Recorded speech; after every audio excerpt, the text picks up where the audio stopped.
Shekinah big ഡിബേറ്റിലേക്ക് ഏവർക്കും സ്വാഗതം. മണിപ്പൂർ വീണ്ടും പുകയുകയാണ്. എപ്പോൾ വേണമെങ്കിലും അത് ആളിക്കത്തുവാനുള്ള സാധ്യതകൾ നിലനിൽക്കുമ്പോൾ ഈ കലാപത്തിലേക്ക് നയിക്കുവാനുള്ള സാഹചര്യം കൃത്യമായും വസ്തുനിഷ്ഠമായും ഇതുവരെയും കേരളത്തിൽ ചർച്ചയായിട്ടില്ല എന്നുള്ളതാണ് വാസ്തവം.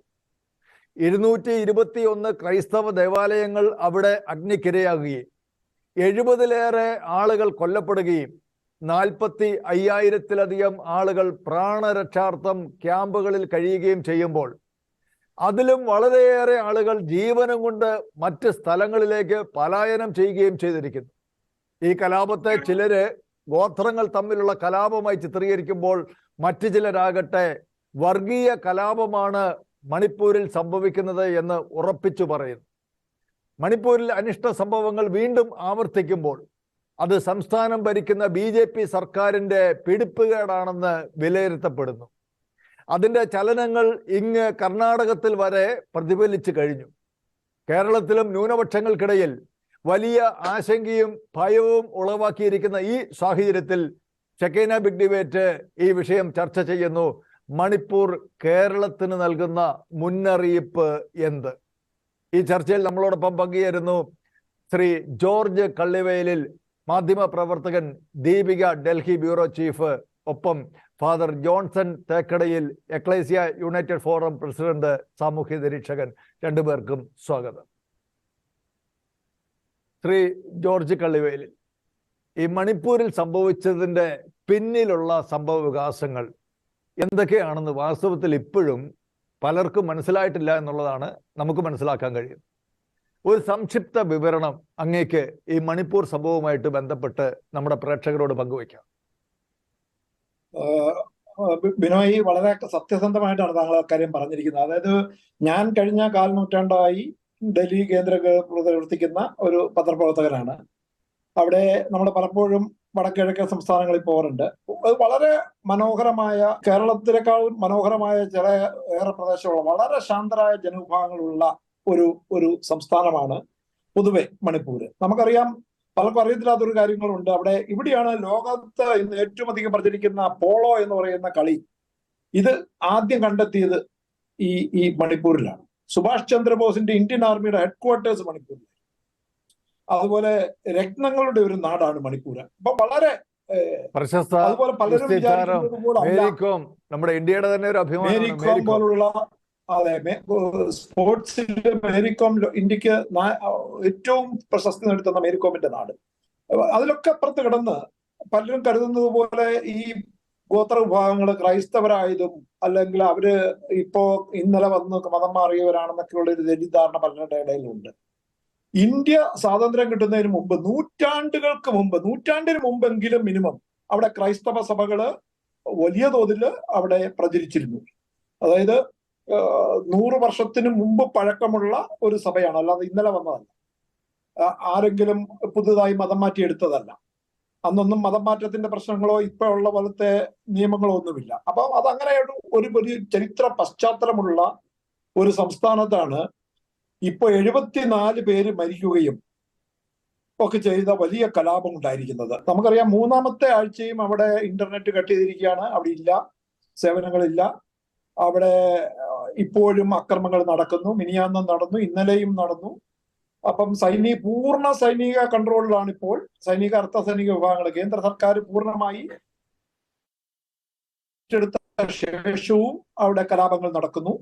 പട്ടാളത്തിന്റെ സാന്നിധ്യത്തിൽ പോലും കലാപങ്ങള്, നമ്മുടെ ക്രൈസ്തവ ദേവാലയങ്ങള് തകർക്കപ്പെടുകയും കത്തിച്ചു കളയുകയും ചെയ്തിട്ടുണ്ട്.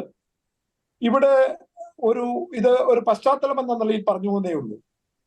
പ്രധാനമായിട്ടും നമ്മുടെ അവിടുത്തെ ഇപ്പോഴുള്ള ഇംഫാലിലെ archbishop doctor Y Dominic Lumon, അദ്ദേഹം ഇതേക്കുറിച്ച് വളരെ വിശദമായി ഒരു ഇന്റർവ്യൂ ഇന്നലെ കൊടുത്തിട്ടുണ്ട്.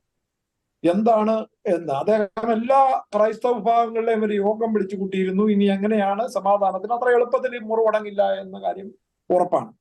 എങ്കിലും ഇത് മുറിവുണങ്ങേണ്ടതും കാര്യങ്ങൾ സമാധാനത്തോടെ മുന്നോട്ട് പോകേണ്ടതും എല്ലാവരുടെയും ആവശ്യമായതുകൊണ്ട് ഇതിനെ എങ്ങനെ തരണം ചെയ്യാം എന്ന് ചിന്തിക്കുന്നുണ്ട്.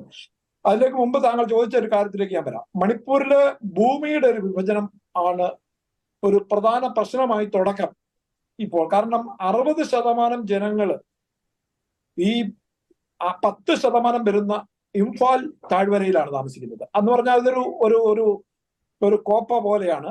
താഴത്തെ 10% സ്ഥലത്താണ് ഭൂരിപക്ഷവും. അവിടെയാണ് വികസനം മുഴുവൻ നടക്കുന്നത്, അവിടെയാണ് നഗരം മുഴുവൻ, അവിടെയാണ് സർക്കാർ, അവിടെയാണ് ഭൂരിപക്ഷമായ മെയ്തേയ് വിഭാഗം കഴിയുന്നത്. അതിനിടയിൽ കുറെ കുക്കി, നാഗ തുടങ്ങിയ വിഭാഗത്തിൽപ്പെടുന്ന ഗോത്രവർഗക്കാർ, ആദിവാസികൾ. അവിടെ നമുക്കറിയാം ഇവരടക്കം കുറെ ഗോത്ര വിഭാഗങ്ങളുണ്ട്. ഈ ഗോത്ര വിഭാഗങ്ങളിൽ ഈ 60% വരുന്ന ജനങ്ങൾ 10% ഭൂമിയിലും 40% ജനങ്ങൾ 90% ഭൂമിയിലും, അതായത് ബാക്കിയുള്ള 90% ഭൂമിയിലാണ് 40% ജനങ്ങൾ അധിവസിക്കുന്നത്. അപ്പൊ അതിൻ്റെതായ താഴ്വരയിൽ താമസിക്കുന്ന മെയ്തേയ് വിഭാഗങ്ങൾക്ക് പല പരിമിതികളും ഉണ്ട് എന്നതൊരു യാഥാർത്ഥ്യമാണ്. അത് കാരണം ഈ ഗോത്രവർഗ ഭൂമി മേടിക്കാൻ വാങ്ങാൻ അവർക്ക് കഴിയില്ല. അതേസമയം ഗോത്രവർഗക്കാർക്ക് താഴ്വരയിൽ വന്ന് ഭൂമി മേടിക്കുകയും ചെയ്യാം, അവിടെ നിർമ്മാണ പ്രവർത്തനമൊക്കെ നടത്തുകയും ചെയ്യാം. പക്ഷെ ഈ സർക്കാരും ഭൂരിപക്ഷ സമുദായത്തിന്റെ ഭാഗമായതുകൊണ്ട്, നഗരം മുഴുവൻ താഴ്വരയിലായതുകൊണ്ടും വികസനവും പണവും മുഴുവൻ ഒഴുകുന്നത്, സർക്കാരിന്റെ മുഴുവൻ താല്പര്യവും ഒഴുകുന്നത് ഈ താഴ്വരയിലേക്കാണ്. സ്വാഭാവികമായിട്ടും മെയ്തേയ് വിഭാഗത്തിന് അതിനകത്ത് വലിയ നേട്ടമുണ്ട്. ഈ ആദിവാസികൾ, ട്രൈബൽ എന്ന് വിളിക്കപ്പെടുന്ന ആദിവാസി സമൂഹത്തിന് വലിയ പ്രശ്നങ്ങളാണ്. ഭരണഘടന അനുസരിച്ച് ഈ പ്രശ്നം, അതായത് അവർക്ക് താഴ്വരയിൽ ഉള്ളവർക്ക് ഈ 90% വരുന്ന മലപ്രദേശങ്ങളിലുള്ള ഈ ഗോത്രവർഗ ഭൂമിയിൽ കൈയേറാൻ കഴിയില്ല, അല്ലെങ്കിൽ വാങ്ങാൻ കഴിയില്ല. അപ്പോ അവര് സാധാരണഗതിയിൽ ഈ മെയ്തേയ് വിഭാഗത്തിലുള്ളവരെ SC/ST, SC വിഭാഗത്തിലും OBC വിഭാഗത്തിലും കുറച്ചു പേര് ജനറൽ കാറ്റഗറിയിലും ഉണ്ട്. അവരാണ് വളരെ പ്രധാനമായുള്ളത്. കൂടുതൽ പേരും SC ആണ്, ഷെഡ്യൂൾ കാസ്റ്റ് ആണ്, പട്ടികജാതിയാണ്, ചിലർ പിന്നോക്ക വിഭാഗക്കാരുണ്ട്. മറ്റവരെല്ലാം പട്ടിക വർഗക്കാരാണ്. അപ്പൊ ഈ ക്രൈസ്തവരിൽ ഭൂരിപക്ഷം, ഈ മെയ്തേയ് വിഭാഗത്തിലും ക്രൈസ്തവരുണ്ട്. മെയ്തേയ് വിഭാഗത്തിൽ ക്രൈസ്തവരുണ്ട് എന്ന കാര്യം മറക്കരുത്. ഭൂരിപക്ഷം വരുന്ന വിഭാഗത്തില് ഈ മലനിരകളിലുള്ള ഗോത്ര നിവാസികളാണ്. അവര് ഞാൻ മുമ്പ് പറഞ്ഞ പോലെ 100 വർഷം മുമ്പ് ക്രിസ്ത്യാനികളായിരുന്നു. അപ്പോ അവര് ഈ അങ്ങോട്ടും ഇങ്ങോട്ടുള്ള ഈ ഭൂമി ഏറ്റെടുക്കൽ സർക്കാർ ചില നിയമങ്ങളും നിയന്ത്രണങ്ങളും കൊണ്ടുവന്നു. അതേ തുടർന്ന് സംഘർഷങ്ങൾ തുടർന്നു. പെട്ടെന്നാണ് ഈ സുപ്രീം കോടതി, നമ്മുടെ മണിപ്പൂർ ഹൈക്കോടതിയിൽ ചീഫ് ജസ്റ്റിസ് നേതൃത്വത്തിലൊരു അദ്ദേഹം ഓർഡർ ഇറക്കുന്നത്, ഇവരെ കൂടി പട്ടിക വർഗ വിഭാഗത്തിൽ, ഏത് മെയ്തേയ് വിഭാഗത്തെ കൂടി, ഭൂരിപക്ഷത്തെ കൂടി ഉൾപ്പെടുത്തുന്ന കാര്യം പരിഗണിക്കാൻ പറഞ്ഞ് സംസ്ഥാന സർക്കാരിന് ഒരു നിർദ്ദേശം കൊടുക്കുന്നു. അപ്പോൾ മനസ്സിലാക്കേണ്ട ഒരു പ്രധാന കാര്യം, സുപ്രീം കോടതിയുടെ ഭരണഘടനാ ബെഞ്ചിന്റെ വിധിയുണ്ട്. ഒരു കാരണവശാലും ഈ പട്ടികവർഗ കാറ്റഗറിയിൽ ഇടപെടാൻ കോടതികൾക്ക് ജുഡീഷ്യൽ ഉത്തരവുകൾ ഇറക്കാൻ പാടില്ല എന്ന്.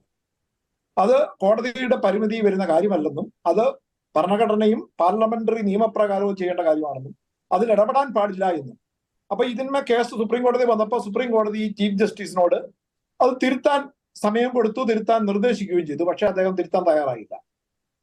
അവിടെയാണ് നമ്മുടെ ജുഡീഷ്യറിയിലെ ചില പ്രശ്നങ്ങൾ അവിടെ നിൽക്കുന്നത്. അതേക്കുറിച്ച് ഞാൻ ദീപികയിൽ ഒരു ലേഖനം തന്നെ കഴിഞ്ഞ ആഴ്ച എഴുതിയിരുന്നു.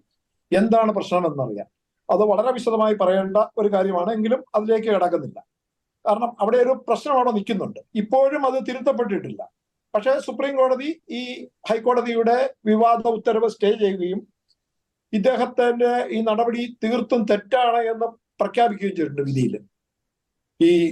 അവരുടെ തന്നെ ചീഫ് ജസ്റ്റിസിന്റെ നിർദ്ദേശം. കാരണം അത് വലിയ പ്രശ്നങ്ങൾ ഉണ്ടാക്കും. കാരണം ഭൂരിപക്ഷം കൂടെ അതിനകത്ത് പട്ടികവർഗമായി കഴിഞ്ഞാൽ അവിടെ മൊത്തം പട്ടികവർഗമായി. അപ്പോൾ സ്വാഭാവികമായിട്ട് ഇപ്പോൾ ഉള്ള പട്ടികവർഗക്കാർക്ക് അരക്ഷിതാവസ്ഥ ഉണ്ടാകും. കാരണം അവരുടെ സ്ഥലങ്ങൾ കൈയേറപ്പെടാം, അവരുടെ തൊഴിൽ, വിദ്യാഭ്യാസ, സംവരണ ആനുകൂല്യങ്ങളിൽ മാറ്റം വരും. അങ്ങനെയുള്ള വലിയ പ്രശ്നങ്ങൾ അവർക്കുണ്ട്. ഇപ്പൊ തന്നെ പലതരത്തിലും പിന്നോക്കാവസ്ഥയിലാണ് ഗോത്രവർഗ വിഭാഗങ്ങൾ. അവർക്ക് കൂടുതൽ പിന്നോക്കാവസ്ഥ അനുഭവപ്പെടുന്നു. അവിടെ എല്ലാ വിഭാഗം ക്രൈസ്തവരുമുണ്ട്. ഇപ്പോൾ സർക്കാരിന്റെ കണക്കനുസരിച്ച് 73 പേര് ഔദ്യോഗികമായി കൊല്ലപ്പെട്ടിട്ടുണ്ട്. അതായത് കോടിക്കണക്കിന് രൂപയുടെ നഷ്ടങ്ങളാണ്. ആയിരക്കണക്കിന് ആളുകൾക്കാണ് വീടുകൾ നഷ്ടപ്പെട്ടത്. അതിൽ ഭൂരിപക്ഷവും ഈ ഗോത്രവർഗ വിഭാഗത്തിൽപ്പെടുന്നവരുടെയാണ്, ക്രൈസ്തവരുടേതാണ്. ഇതിവിടെ ഒരു പശ്ചാത്തലം എന്ന നിലയിൽ പറഞ്ഞു എന്നേ ഉള്ളൂ. പക്ഷെ അപ്പൊ നമ്മൾ മനസ്സിലാക്കേണ്ട ഒരു കാര്യം, ഇതിന്റെ മറവില് ഈ ഈ പരസ്പരം ഉണ്ടായ സംഘർഷം അവിടെ ഒരു നമുക്കറിയാം, ഒരു ട്രൈബൽ മാർച്ച് നടക്കുന്നു, ഐക്യദാർഢ്യ മാർച്ച് പ്രഖ്യാപിക്കുന്നു. മാർച്ചിനെ തുടർന്ന് ഇവരുടെ ട്രൈബൽ മേഖലയിൽ സംഘർഷം ഉണ്ടാകുന്നു, മൈത്തേയ് വിഭാഗവുമായി ഏറ്റുമുട്ടുന്നു, പലയിടത്തും അവരെ ആക്രമിക്കുന്നു. പക്ഷെ പിന്നീട് നടന്നത് അവിടെ ഒരു സംഘടിത ആക്രമണം ഈ താഴ്വരയില് ക്രൈസ്തവ ദേവാലയങ്ങൾക്കും ക്രൈസ്തവ സ്ഥാപനങ്ങൾക്കും തരാം. അത് ഇന്ന മതമൊന്നുമില്ല, കുരിശ് കണ്ട ഇവിടുത്തെ എല്ലാം തകർത്തു. അത് സെമിനാരി ആയിക്കോട്ടെ, അതൊരു വിദ്യാഭ്യാസ സ്ഥാപനമായിക്കോട്ടെ, പള്ളി ആയിക്കൊള്ളട്ടെ, ഒരു കുരിശടി ആയിക്കൊള്ളട്ടെ, എല്ലായിടവും തകർത്ത് തരിപ്പണമാക്കി. നമ്മൾ വീഡിയോ കണ്ടതാണ്.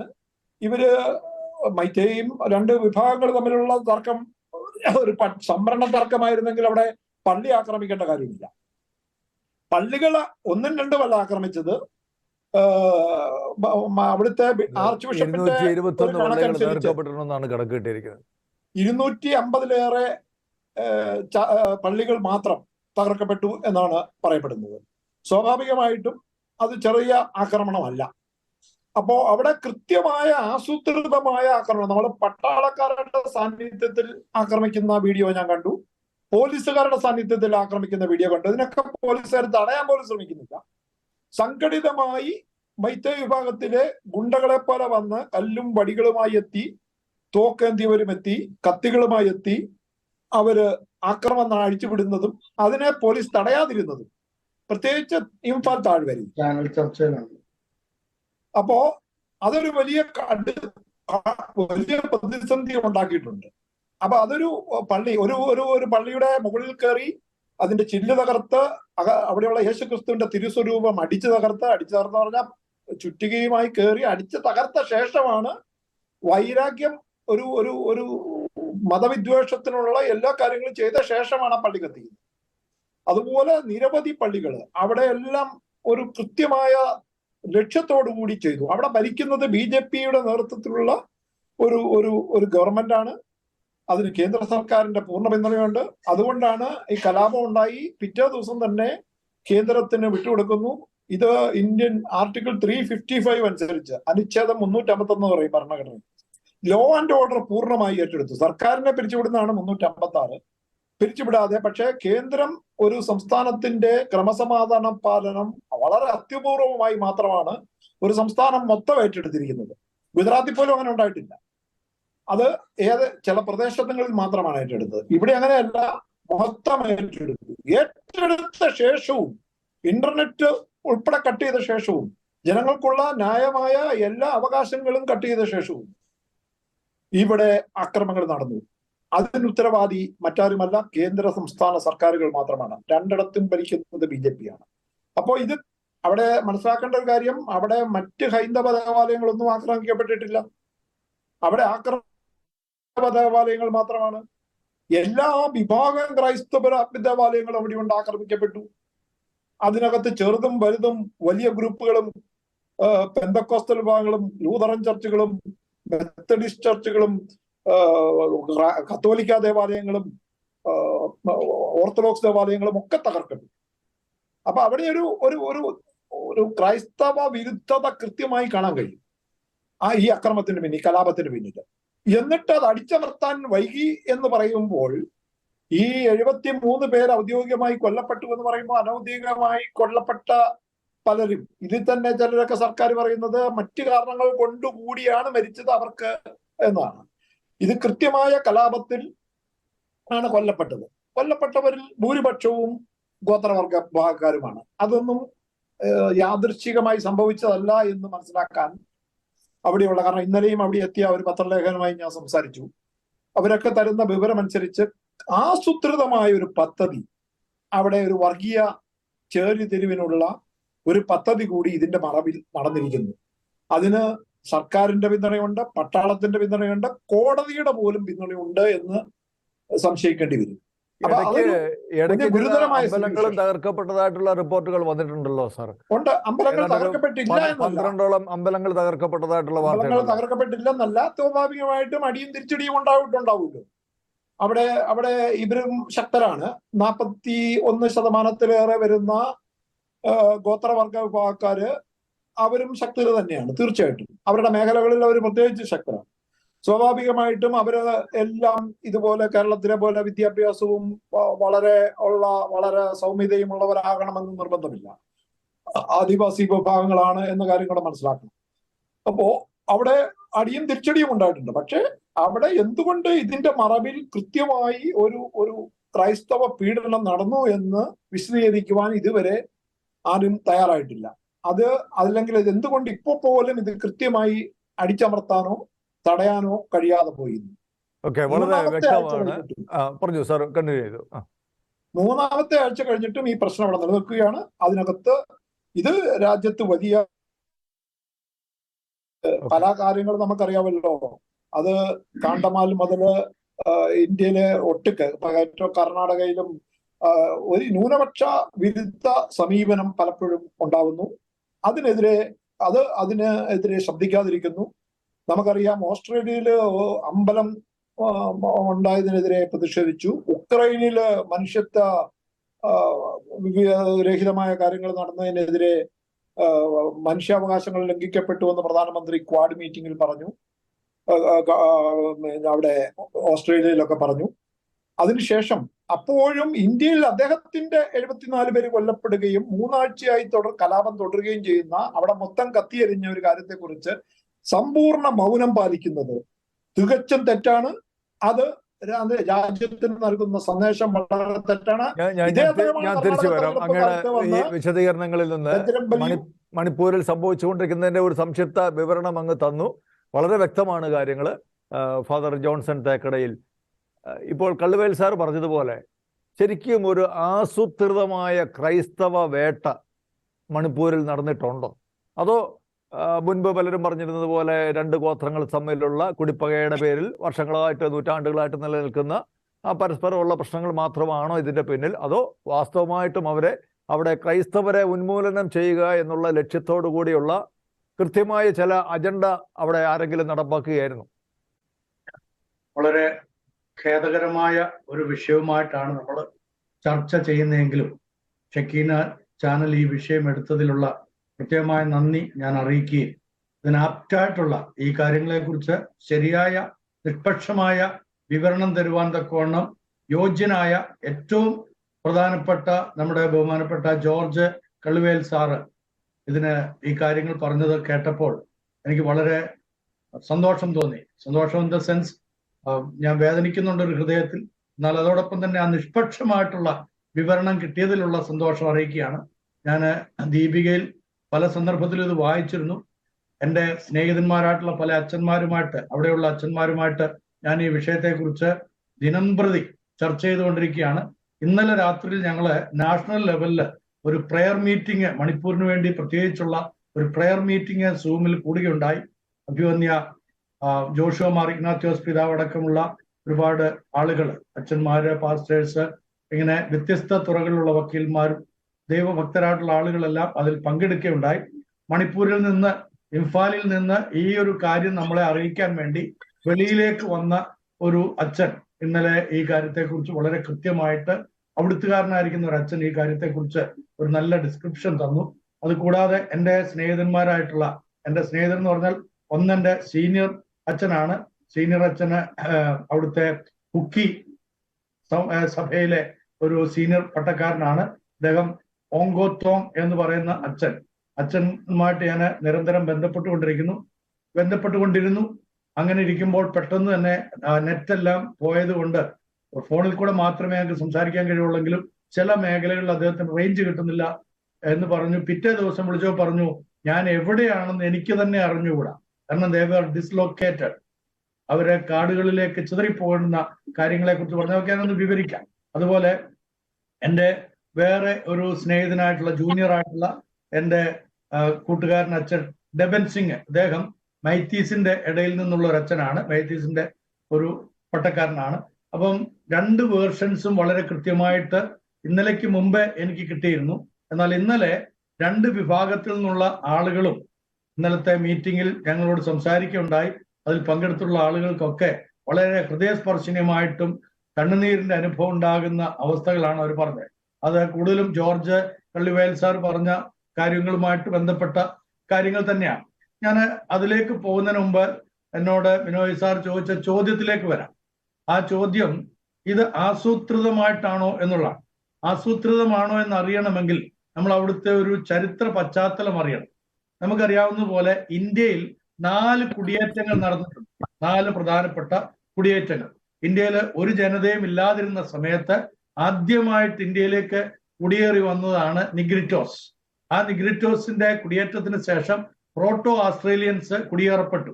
അതിന് ശേഷമാണ് 3ാമത്തെ കുടിയേറ്റം മംഗോളിയൻസിന്റെ ഉണ്ടാകുന്നത്. മംഗോളിയൻസ് നോർത്ത് ഈസ്റ്റ് ഭാഗങ്ങളിലാണ് താമസിച്ചത്. അന്നൊന്നും നമുക്ക് ഇന്ത്യ എന്ന് പറയുന്ന ഒരു രാജ്യത്തെ കുറിച്ച് സങ്കല്പിക്കാൻ പോലും കഴിയല്ല. നമ്മള് വളരെ ഒരു ഭൂഖണ്ഡമായി തന്നെ നിലനിൽക്കുന്ന കാലഘട്ടത്തിലാണ്, ഒരു ഭൂഖണ്ഡമായി നിലനിൽക്കുന്ന കാലഘട്ടത്തിലാണ് ഈ കുടിയേറ്റങ്ങൾ ഉണ്ടായത്. അപ്പൊ ഈ 3 കുടിയേറ്റങ്ങൾ നടക്കുമ്പോഴും ഇവിടെ ഒരു സമ്മിശ്രമായിട്ടുള്ള ജനത രൂപപ്പെടുന്ന അനുഭവമായിരുന്നു ഉണ്ടായിരുന്നത്. ഈ നിഗ്രിറ്റോസ് വന്നപ്പോഴും പ്രോട്ടോ ഓസ്ട്രേലിയൻസ് വന്നപ്പോഴും ഈ മംഗോളിയൻസ് വന്നപ്പോഴും ഇവർ തമ്മിൽ താരതമ്യേന വളരെ സൗഹാർദ്ദപരമായി തന്നെയാണ് ജീവിച്ചത്. എന്നാൽ 4ാമത്തെ ഒരു കുടിയേറ്റം നടന്നു. അതാണ് ആര്യൻസിന്റെ കുടിയേറ്റം. ഈ ആര്യന്മാരുടെ കുടിയേറ്റത്തോടു കൂടിയാണ് ഇവിടെ ചില പ്രത്യേക പോളറൈസേഷൻ അല്ലെങ്കിൽ ധ്രുവീകരണം സംഭവിക്കാനായിട്ട് ഇടയായിത്തീർന്നത്. ആ ധ്രുവീകരണത്തിന്റെ പശ്ചാത്തലത്തിലാണ് സൗത്ത് ഇന്ത്യയിലേക്ക്, ഇന്ന് നമ്മൾ വിളിക്കുന്ന സൗത്ത് ഇന്ത്യ എന്ന് പറയുന്ന ഭാഗത്തേക്ക് പ്രോട്ടോ ഓസ്ട്രേലിയൻസും നിഗ്രിറ്റോസും കൂടെ വരികയും ഇവിടെ അടിസ്ഥാന വർഗങ്ങളൊക്കെ രൂപപ്പെടുകയും ചെയ്തിരിക്കുന്നു. അപ്പൊ ആര്യൻസ് നോർത്ത് ഇന്ത്യയിൽ അവർ സാച്ചുറേറ്റ് ചെയ്തു. അവിടെ ഉണ്ടായിരുന്ന പ്രോട്ടോ ഓസ്ട്രേലിയൻസിനും അതുപോലെ നിഗ്രിറ്റോസിനും അവിടുന്ന് താഴോട്ട് പോരേണ്ടി വന്നു, അല്ലെങ്കിൽ സൗത്ത് ഇന്ത്യയിലേക്ക് പോരേണ്ടി വന്നു. നോർത്ത് ഈസ്റ്റ് സംസ്ഥാനങ്ങളിലാകട്ടെ കൃത്യമായിട്ട് മംഗോളിയൻസ് വസിക്കുകയും ചെയ്തു. ഈ ആര്യൻസിൽപ്പെട്ട ചില ആളുകൾ അവരും നോർത്ത് ഈസ്റ്റിലേക്ക് പോകാനിടയായി. അതിലെ ഒരു പ്രധാനപ്പെട്ട വിഭാഗമാണ് ഈ മെയ്തീസ് എന്ന് പറയുന്നതായിട്ടുള്ള വിഭാഗം. ഇതാണ് അതിന്റെ ചരിത്ര പശ്ചാത്തലം. മംഗോളിയൻസ് ആണ് ആദിവാസികൾ, അല്ലെങ്കിൽ അവരാണ് ട്രൈബൽസ്. അവർ ഒക്യുപ്പൈ ചെയ്തിരിക്കുന്ന മുഴുവനും അപ്പർ ഹിൽ ഏരിയാസ് ആണ്. ആ അപ്പർ ഹിൽ ഏരിയാസിൽ അവരുടെ ഉപജീവനത്തിന് വേണ്ടി, അവരുടെ ജീവിത ക്രമങ്ങൾക്ക് വേണ്ടിയിട്ടും അവർക്ക് യോജ്യമായതുകൊണ്ട് അവരവിടെ വസിക്കുകയും, എന്നാൽ കാലക്രമേണ അവിടെ ക്രിസ്ത്യാനിറ്റി വരികയും ചെയ്തു. അവിടെ പല ഗോത്രവർഗക്കാരുണ്ട്. നമ്മളിപ്പോൾ ഇവിടെ കേൾക്കാറുള്ള 2-3 പേരുകള്, ഒന്ന് കുക്കീസ്, നാഗാസ്, ഇങ്ങനെയൊക്കെയാണ്. അല്ല, അവിടെ ജോർജ് കള്ളിവേലി സാറിന് ഒരു പക്ഷെങ്കില് കൂടുതലായിട്ട് അതിനെക്കുറിച്ച് ആ ട്രൈബൽസിന്റെ പേരുകൾ പറയാൻ അറിയുമായിരിക്കും. എൻ്റെ കൂടെ എൻ്റെ സീനിയേഴ്സായിട്ടും ജൂനിയേഴ്സായിട്ടും എൻ്റെ സഹപാഠികളായിട്ടും ഒരുപാട് മണിപ്പൂരി, നാഗാലാൻഡ്, മിസോറാം, അതുപോലെ മേഘാലയ, ആസാം പ്രദേശങ്ങളിൽ നിന്നുള്ള അച്ഛന്മാർ പഠിച്ചിട്ടുണ്ട്. അപ്പൊ അതുകൊണ്ട് എനിക്ക് ഇവരെ കുറിച്ച്, ഇവരുടെ ജീവിത രീതികളെ കുറിച്ച്, ഇവരെ കണ്ടാൽ തന്നെ നമ്മളെല്ലാം ഒരുപോലെ ആണെങ്കിൽ പോലും നമുക്ക് ഐഡന്റിഫൈ ചെയ്യാൻ കഴിയുന്ന തരത്തിൽ ഇവര് ഏത് ഗോത്രമാണ് എന്നുള്ളത് അവരുടെ ഉച്ചാരണം കേട്ട് മാത്രമല്ല, അവരുടെ മുഖം നോക്കി പോലും നമുക്ക് മനസ്സിലാക്കാനായിട്ട് സാധിക്കും. പറഞ്ഞാൽ മുഖം നോട്ടത്തിൽ കൂടെയല്ല, അവരുടെ ആകാര രീതിയിലുള്ള വ്യത്യാസങ്ങൾ. അപ്പൊ ഈ മണിപ്പൂരികളെ സംബന്ധിച്ചിടത്തോളം, മണിപ്പൂരികളായിരുന്നാലും നാഗാലാൻഡ് ആയിരുന്നാലും മിസോറാം ആയിരുന്നാലും ഈ ഗോത്രവർഗക്കാരെല്ലാം നമുക്ക് ഒരൊറ്റ സംസ്ഥാനമായിട്ട് അറിയപ്പെട്ടിരുന്ന ആസാം എന്ന് പറയുന്ന സംസ്ഥാനമായിട്ട് അറിയപ്പെട്ടിരുന്ന കാലഘട്ടത്തിൽ അവിടെ ക്രിസ്ത്യാനിറ്റി വരുവാനിടയായി. സാറ് പറഞ്ഞു 100 നൂറ്റാണ്ടുകൾക്ക് മുമ്പ് അവിടെ ക്രിസ്ത്യാനിറ്റി വന്നു എന്നുള്ളത്. എക്സാക്ട്ലി ആവോ ട്രൈബൽസിന്റെ ഇടയിലാണ് ആദ്യമായിട്ട് ക്രിസ്ത്യാനിറ്റി സ്പ്രെഡ് ആകുന്നത്. ആവോ ട്രൈബൽസിന്റെ ഇടയിൽ അമേരിക്കൻ ബാപ്റ്റിസ്റ്റ് മിഷണറി ആയിരുന്ന വില്യം ബാറ്റിക്സ് എന്ന് പറയുന്നതായിട്ടുള്ള ഒരു വ്യക്തിയാണ് ആദ്യമായിട്ട് സുവിശേഷവുമായിട്ട് പോകുന്നത്. എന്നാൽ അവര് ഈ ഗോത്രവർഗക്കാരുടെ തൊഴിലെന്ന് പറയുന്നത് ഹെഡ് ഹണ്ടേഴ്സ് ആണ്, തലകൊയ്ത്തുകാരാണ്. ആ തലകൊയ്ത്തുകാരായിട്ടുള്ള ആളുകള് വിദേശത്തു നിന്ന് ആര് വന്നാലും അവർക്ക് യാതൊരു പ്രശ്നവുമില്ല, അവർ തല കൊയ്തിരിക്കും. വിഷയമ്പെയ്ത് ആള് ചത്തു കഴിഞ്ഞാൽ ഉടനെ തല കൊയ്ത് കൊണ്ടുവന്ന് അതിനകത്ത് ഏറ്റവും കൂടുതൽ തല കൊയ്യുന്ന വ്യക്തിയാണ് ആ ഗോത്രത്തിന്റെ തലവനായിട്ട് പരിഗണിക്കപ്പെടുക. അതുകൊണ്ട് അന്യോന്യം ഗോത്രവർഗങ്ങൾ തമ്മിൽ കൂടെ കലാപങ്ങൾ ഉണ്ടാകുകയും അങ്ങനെ കൊല്ലപ്പെടുകയും ചെയ്യുന്ന ഒരു സമ്പ്രദായമായിരുന്നു. അല്ലെങ്കിൽ അവർക്ക് അതൊരു ഹോബിയായിട്ട്, അവരുടെ ജീവിതത്തിന്റെ സംസ്കാരത്തിന്റെ ഭാഗമായിട്ട് കരുതിക്കൊണ്ടിരിക്കുമ്പോഴാണ് 1904 അതിന്റെ മുമ്പ് തന്നെ അദ്ദേഹം വന്നു. അദ്ദേഹം കൊല്ലപ്പെട്ട 1904 കൊല്ലപ്പെട്ട ഉടനെ തന്നെ അദ്ദേഹം ഈ ആവോ ഗോത്രത്തിൽ നിന്ന് ഒരു യുവാവും അദ്ദേഹത്തിന്റെ ഭാര്യയും 2 മക്കളും കൂടെ ക്രിസ്ത്യ വിശ്വാസത്തിൽ വരുവാനിടയായി. ആ ക്രിസ്ത്യ വിശ്വാസത്തിൽ വന്നതിന്റെ അടിസ്ഥാനത്തിൽ ഞാൻ പറഞ്ഞതുപോലെ ഗോത്ര തലവൻ ഇവരെ എല്ലാവരെയും കൂടെ വിളിച്ചുകൂട്ടി. ആ ഗോത്രത്തെ മുഴുവനായിട്ട് വിളിച്ചു കൂട്ടിയിട്ട് തങ്ങളുടെ ഇടയിൽ നിന്ന് ഒരുവൻ ക്രിസ്ത്യാനി ആയിരിക്കുന്നു, അതുകൊണ്ട് അവനെ കൊല്ലണം, അവന്റെ കുഞ്ഞുങ്ങളെ കൊല്ലണമെന്ന് പറഞ്ഞ് അമ്പ് ചെയ്യാനായിട്ട് ഒരുമ്പെട്ട് നിന്നപ്പോൾ അദ്ദേഹം, ഈ ചെറുപ്പക്കാരനായ അദ്ദേഹത്തിന്റെ പേര് വല്ലാത്തൊരു പേരാണ്, എൻ്റെ നാവുംതുമ്പത്തിരിപ്പുണ്ട്, പക്ഷെ അതങ്ങോട്ട് പലപ്പോഴും പെട്ടെന്ന് മറന്നു പോകും. അങ്ങനത്തെ ഒരു അവരുടെയൊക്കെ പേരുകൾ അങ്ങനെയാണല്ലോ, ആവോ ചേർത്ത് വരുന്ന ഒരു പേരാണ്. അപ്പം ആ ചെറുപ്പക്കാരന്റെ കുഞ്ഞുങ്ങളെ ആദ്യം അമ്പ് ചെയ്ത് കൊന്നു. അതിനുശേഷം അദ്ദേഹത്തിന്റെ ഭാര്യയെ കൊല്ലുവാനായിട്ട് മുന്നിൽ നിർത്തി അവരാവശ്യപ്പെട്ടു, നിങ്ങളുടെ പഴയ മാർഗത്തിലേക്ക് വരിക. ഒരു കാര്യം ഇതിനോട് ബന്ധപ്പെടുത്തി പറയാനായിട്ട് ആഗ്രഹിക്കുകയാണ്. ഈ ഗോത്രവർഗക്കാരും തന്നെ ഹൈന്ദവരല്ല. അങ്ങനെ ഒരു മിഥ്യാബോധം നമ്മുടെ കൂട്ടത്തിൽ നിന്നുള്ള ആളുകൾ തന്നെ പടച്ചുവിടുന്നത്. അത് വലിയ തെറ്റായിട്ടുള്ള ഏറ്റവും വലിയ ദുഷ്പ്രചരണമാണ്. ഈ ഗോത്രവർഗക്കാർക്ക് അനിമിസം എന്ന് പറയുന്ന ഒരു മാർഗമാണ്, ഒരു മതമാണുള്ളത്. അത് ഇന്റർനാഷണലി സാറിനോട് ചോദിച്ചു കഴിഞ്ഞാൽ സാർ എനിക്ക് തോന്നുന്നത് കുറച്ചും കൂടെ കൃത്യമായിട്ട് അതിനെ കുറിച്ച് പറയും. അനിമിസം എന്നുള്ളതാണ് അവരുടെ religion. It is a separate religion, it's not a religion, rather it is ഒരു ട്രൈബൽസിന്റെ ഒരു മാർഗമാണ്. അവരെ പൊതുവെ വിളിക്കപ്പെടുന്ന അനിമിസം എന്നുള്ളതാണ്. അവര് ഈ പ്രകൃതിയെ ആരാധിക്കുന്ന ഒരു വിഭാഗമുണ്ടല്ലോ, പ്രകൃതിയെ ആരാധിക്കുന്നു, അതുപോലെ മരിച്ചുപോയവരുടെ ആത്മാക്കളെ ആരാധിക്കുന്നതാണ്. നമ്മുടെ നാട്ടിലുമുണ്ട്. കൂളി ദൈവം എന്നാണ് ഞങ്ങളുടെയൊക്കെ നാട്ടിൽ ഗോത്രവർഗക്കാര് ആരാധിക്കുന്ന ദൈവത്തെ കുറിച്ച് പറയുന്നത്, കൂളി. ഞാൻ അവരുമായിട്ട് നല്ല ബന്ധങ്ങൾ ഉള്ളത് കൊണ്ടും അവരിൽ നിന്ന് ഒരുപാട് സ്നേഹിതന്മാർ എനിക്കുണ്ട്. ഞാൻ അവരുടെ കൂട്ടത്തിൽ ഇടയ്ക്കിടയ്ക്ക് പോയി താമസിക്കാറുള്ളതാണ്. അവരെ എഡ്യൂക്കേറ്റ് ചെയ്യാനൊക്കെ ഒരുപാട് ശ്രമിച്ചിട്ടുണ്ട്. ഞാൻ PRAയുടെ കോർഡിനേറ്റർ ആയിരുന്നു, ജില്ലാ കോർഡിനേറ്റർ ആയിരുന്നു, കലക്ടർ അതിന്റെ ചെയർമാനായിട്ടിരിക്കുന്ന സമയത്ത്. അപ്പം ഇവരുമായിട്ട് എനിക്ക് നല്ല ബന്ധങ്ങളുണ്ട്. അപ്പൊ അവര് പറയാറുള്ള കാര്യങ്ങളാണ് ഞാൻ ഈ കൂളി എന്ന് പറഞ്ഞത്.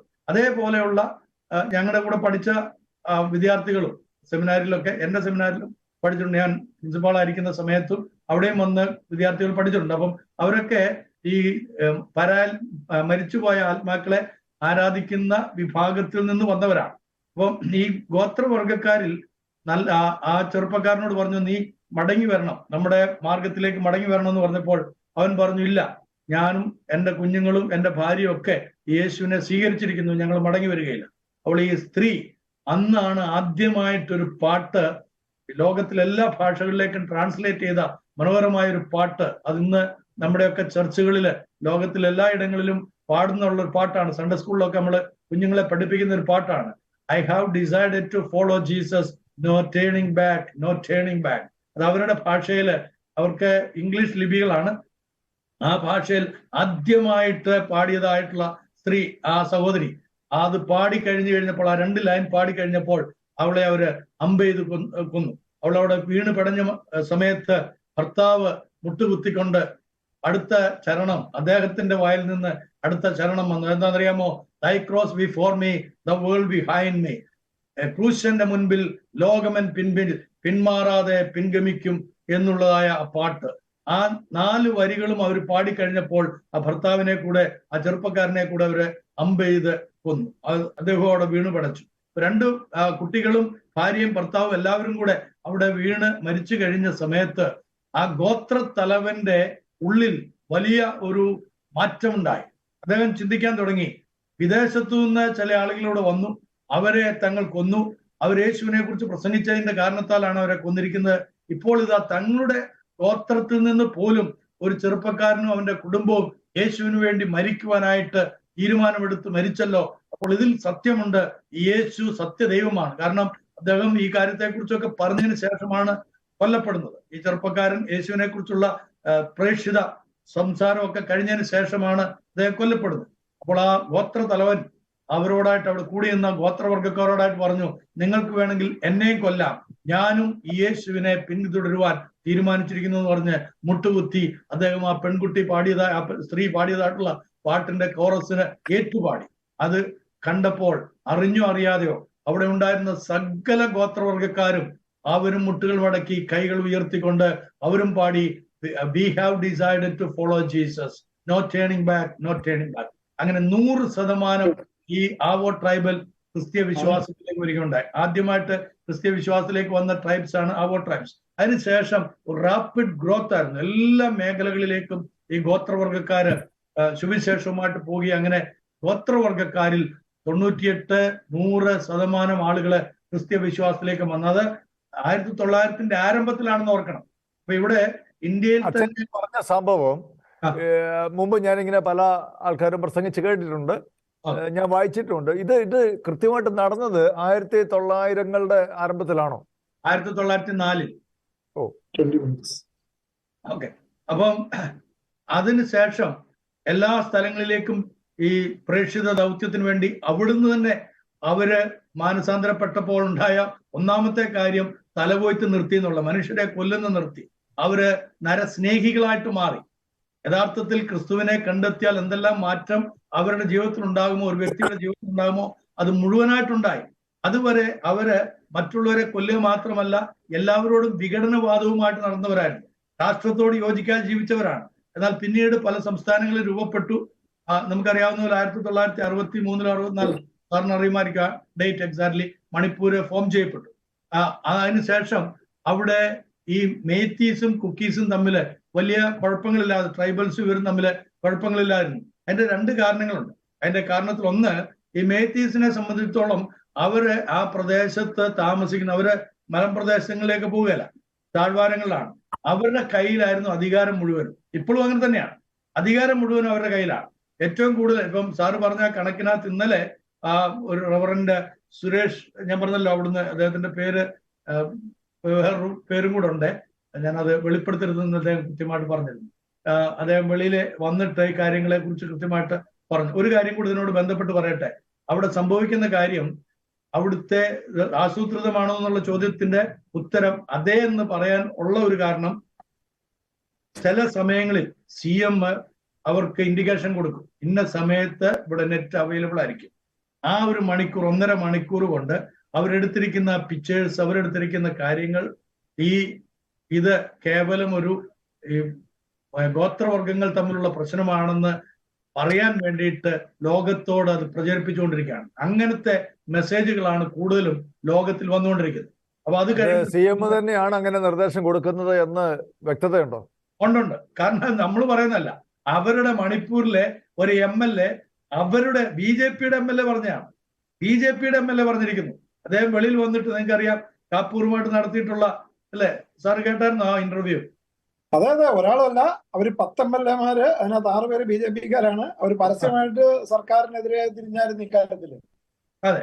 അപ്പൊ വളരെ കൃത്യമായിട്ട് അവർക്ക് എല്ലാ എവിഡൻസസും ഉണ്ട്. തന്നെയല്ല, ഇതിനകത്ത് CM-നോട് ചെന്നിട്ട് ഇത് പാടില്ല, നിങ്ങൾ ചെയ്യുന്നത് തെറ്റാണെന്ന് പറഞ്ഞ് മടങ്ങി വരുമ്പോഴാണ് ഒരു MLA-യുടെ ഡ്രൈവർ കൊല്ലപ്പെടുന്നത്. അദ്ദേഹത്തെ കൊല്ലാനായിട്ട് ശ്രമിച്ചു. അദ്ദേഹം പകുതി മരിച്ചു കിടക്കുന്ന ഒരു അവസ്ഥയിലാണ് ഇപ്പോൾ. അതറിയാലോ അല്ലെ?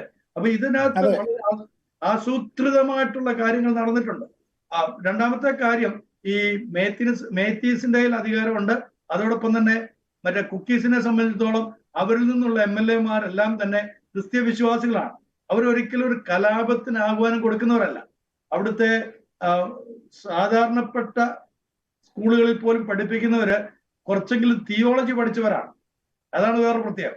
അവര് ഏതെങ്കിലും സെമിനാരികളിൽ വന്ന് പഠിച്ചിട്ട് മടങ്ങിപ്പോയി കഴിഞ്ഞാൽ സ്വാതന്ത്ര്യമുണ്ട്. കാരണം അവർക്ക് കിട്ടുന്നതായ ആ മോറൽ വാല്യൂസ് എല്ലാം തന്നെ സ്കൂളുകളിൽ അവർ പഠിപ്പിക്കുന്നുണ്ട്. അതുകൊണ്ട് അവിടെ ഒരു കലാപം ഉണ്ടാക്കാൻ ഒരിക്കലും അവര് ശ്രമിക്കയില്ലെന്നാണ് ഇന്നലെ എന്നോട് സംസാരിച്ചിട്ടുള്ള എൻ്റെ സ്നേഹിതനായിട്ടുള്ള അച്ഛൻ പറഞ്ഞത്. അതോടൊപ്പം തന്നെ ഞാൻ നേരത്തെ പറഞ്ഞതായിട്ടുള്ള ഒരു പട്ടക്കാരൻ, അദ്ദേഹത്തിന്റെ പേര് ഞാൻ ചോദിച്ചായിരുന്നു, പറയട്ടെ എന്ന് ചോദിച്ചപ്പോൾ അദ്ദേഹം സമ്മതിച്ചായിരുന്നു. പറഞ്ഞു എനിക്ക് കുഴപ്പമില്ല എന്ന്, കാരണം ഏതായാലും ഞങ്ങൾ കൊല്ലപ്പെടും, ഞങ്ങളെ ഏതെങ്കിലും വിധത്തില് നിങ്ങൾ അവിടുത്തെ ആൾ കൊല്ലും, അതുകൊണ്ട് എൻ്റെ പേര് പറഞ്ഞതുകൊണ്ട് പ്രയാസമൊന്നും ഞങ്ങൾക്കില്ല എന്ന് പറഞ്ഞതുകൊണ്ട്. അദ്ദേഹത്തിന്റെ പേര് ഓങ്കോ തോങ് എന്നാണ്, റവറൻ ഓങ്കോ തോങ്. അദ്ദേഹം ഒരു കുക്കിയാണ്. അദ്ദേഹം പറഞ്ഞ ഒരു കാര്യമുണ്ട്, കുക്കീസിനെ സംബന്ധിച്ചിടത്തോളം അവര് ത്യാഗം ചെയ്യുന്നവരാണ് എന്ന് വെച്ച് കഴിഞ്ഞാൽ ഈ രാജ്യത്തിന്റെ ആ അതിർത്തി പ്രദേശം പ്രൊട്ടക്ട് ചെയ്യുന്നവരാണ്. നമുക്കറിയാം, വിഴിഞ്ഞം തുറമുഖത്ത് സമരം നടന്ന സമയത്ത് അറിയാതെയാണെങ്കിലും ചിലര് ഉച്ചരിച്ചൊരു കാര്യമുണ്ട്, നമ്മുടെ സൈന്യമാണ് അവരെന്ന്.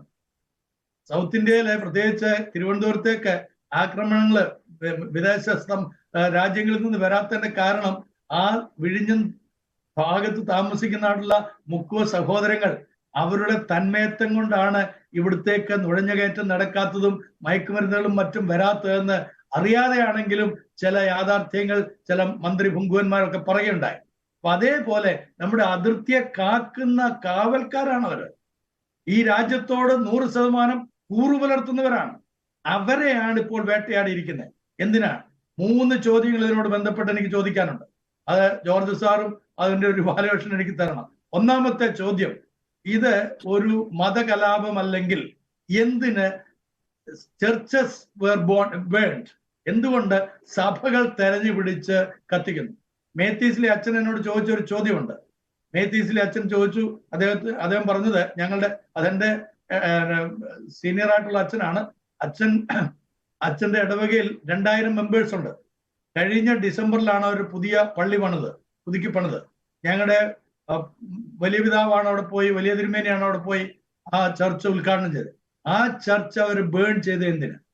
മേത്തീസിന്റെ ഇടയിലുള്ള മേത്തീസ് ചർച്ച് മെമ്പേഴ്സ് ഉള്ള ആ ചർച്ച് എന്തിനാണ് അവർ ബേൺ ചെയ്തത്? മേത്തീസിന്റെ ഇടയിൽ 100ഓളം പള്ളികൾ അവരുടേതായിട്ടുള്ളത് നശിപ്പിച്ചിട്ടുണ്ട്. അതെ, അതെന്തിനാണെന്നുള്ള ചോദ്യം. രണ്ടാമത്തെ എന്റെ ചോദ്യം, എന്തിനാ സ്കൂളുകൾ കത്തിക്കണം? സ്കൂളുകൾ എന്തിനു കത്തിക്കണം?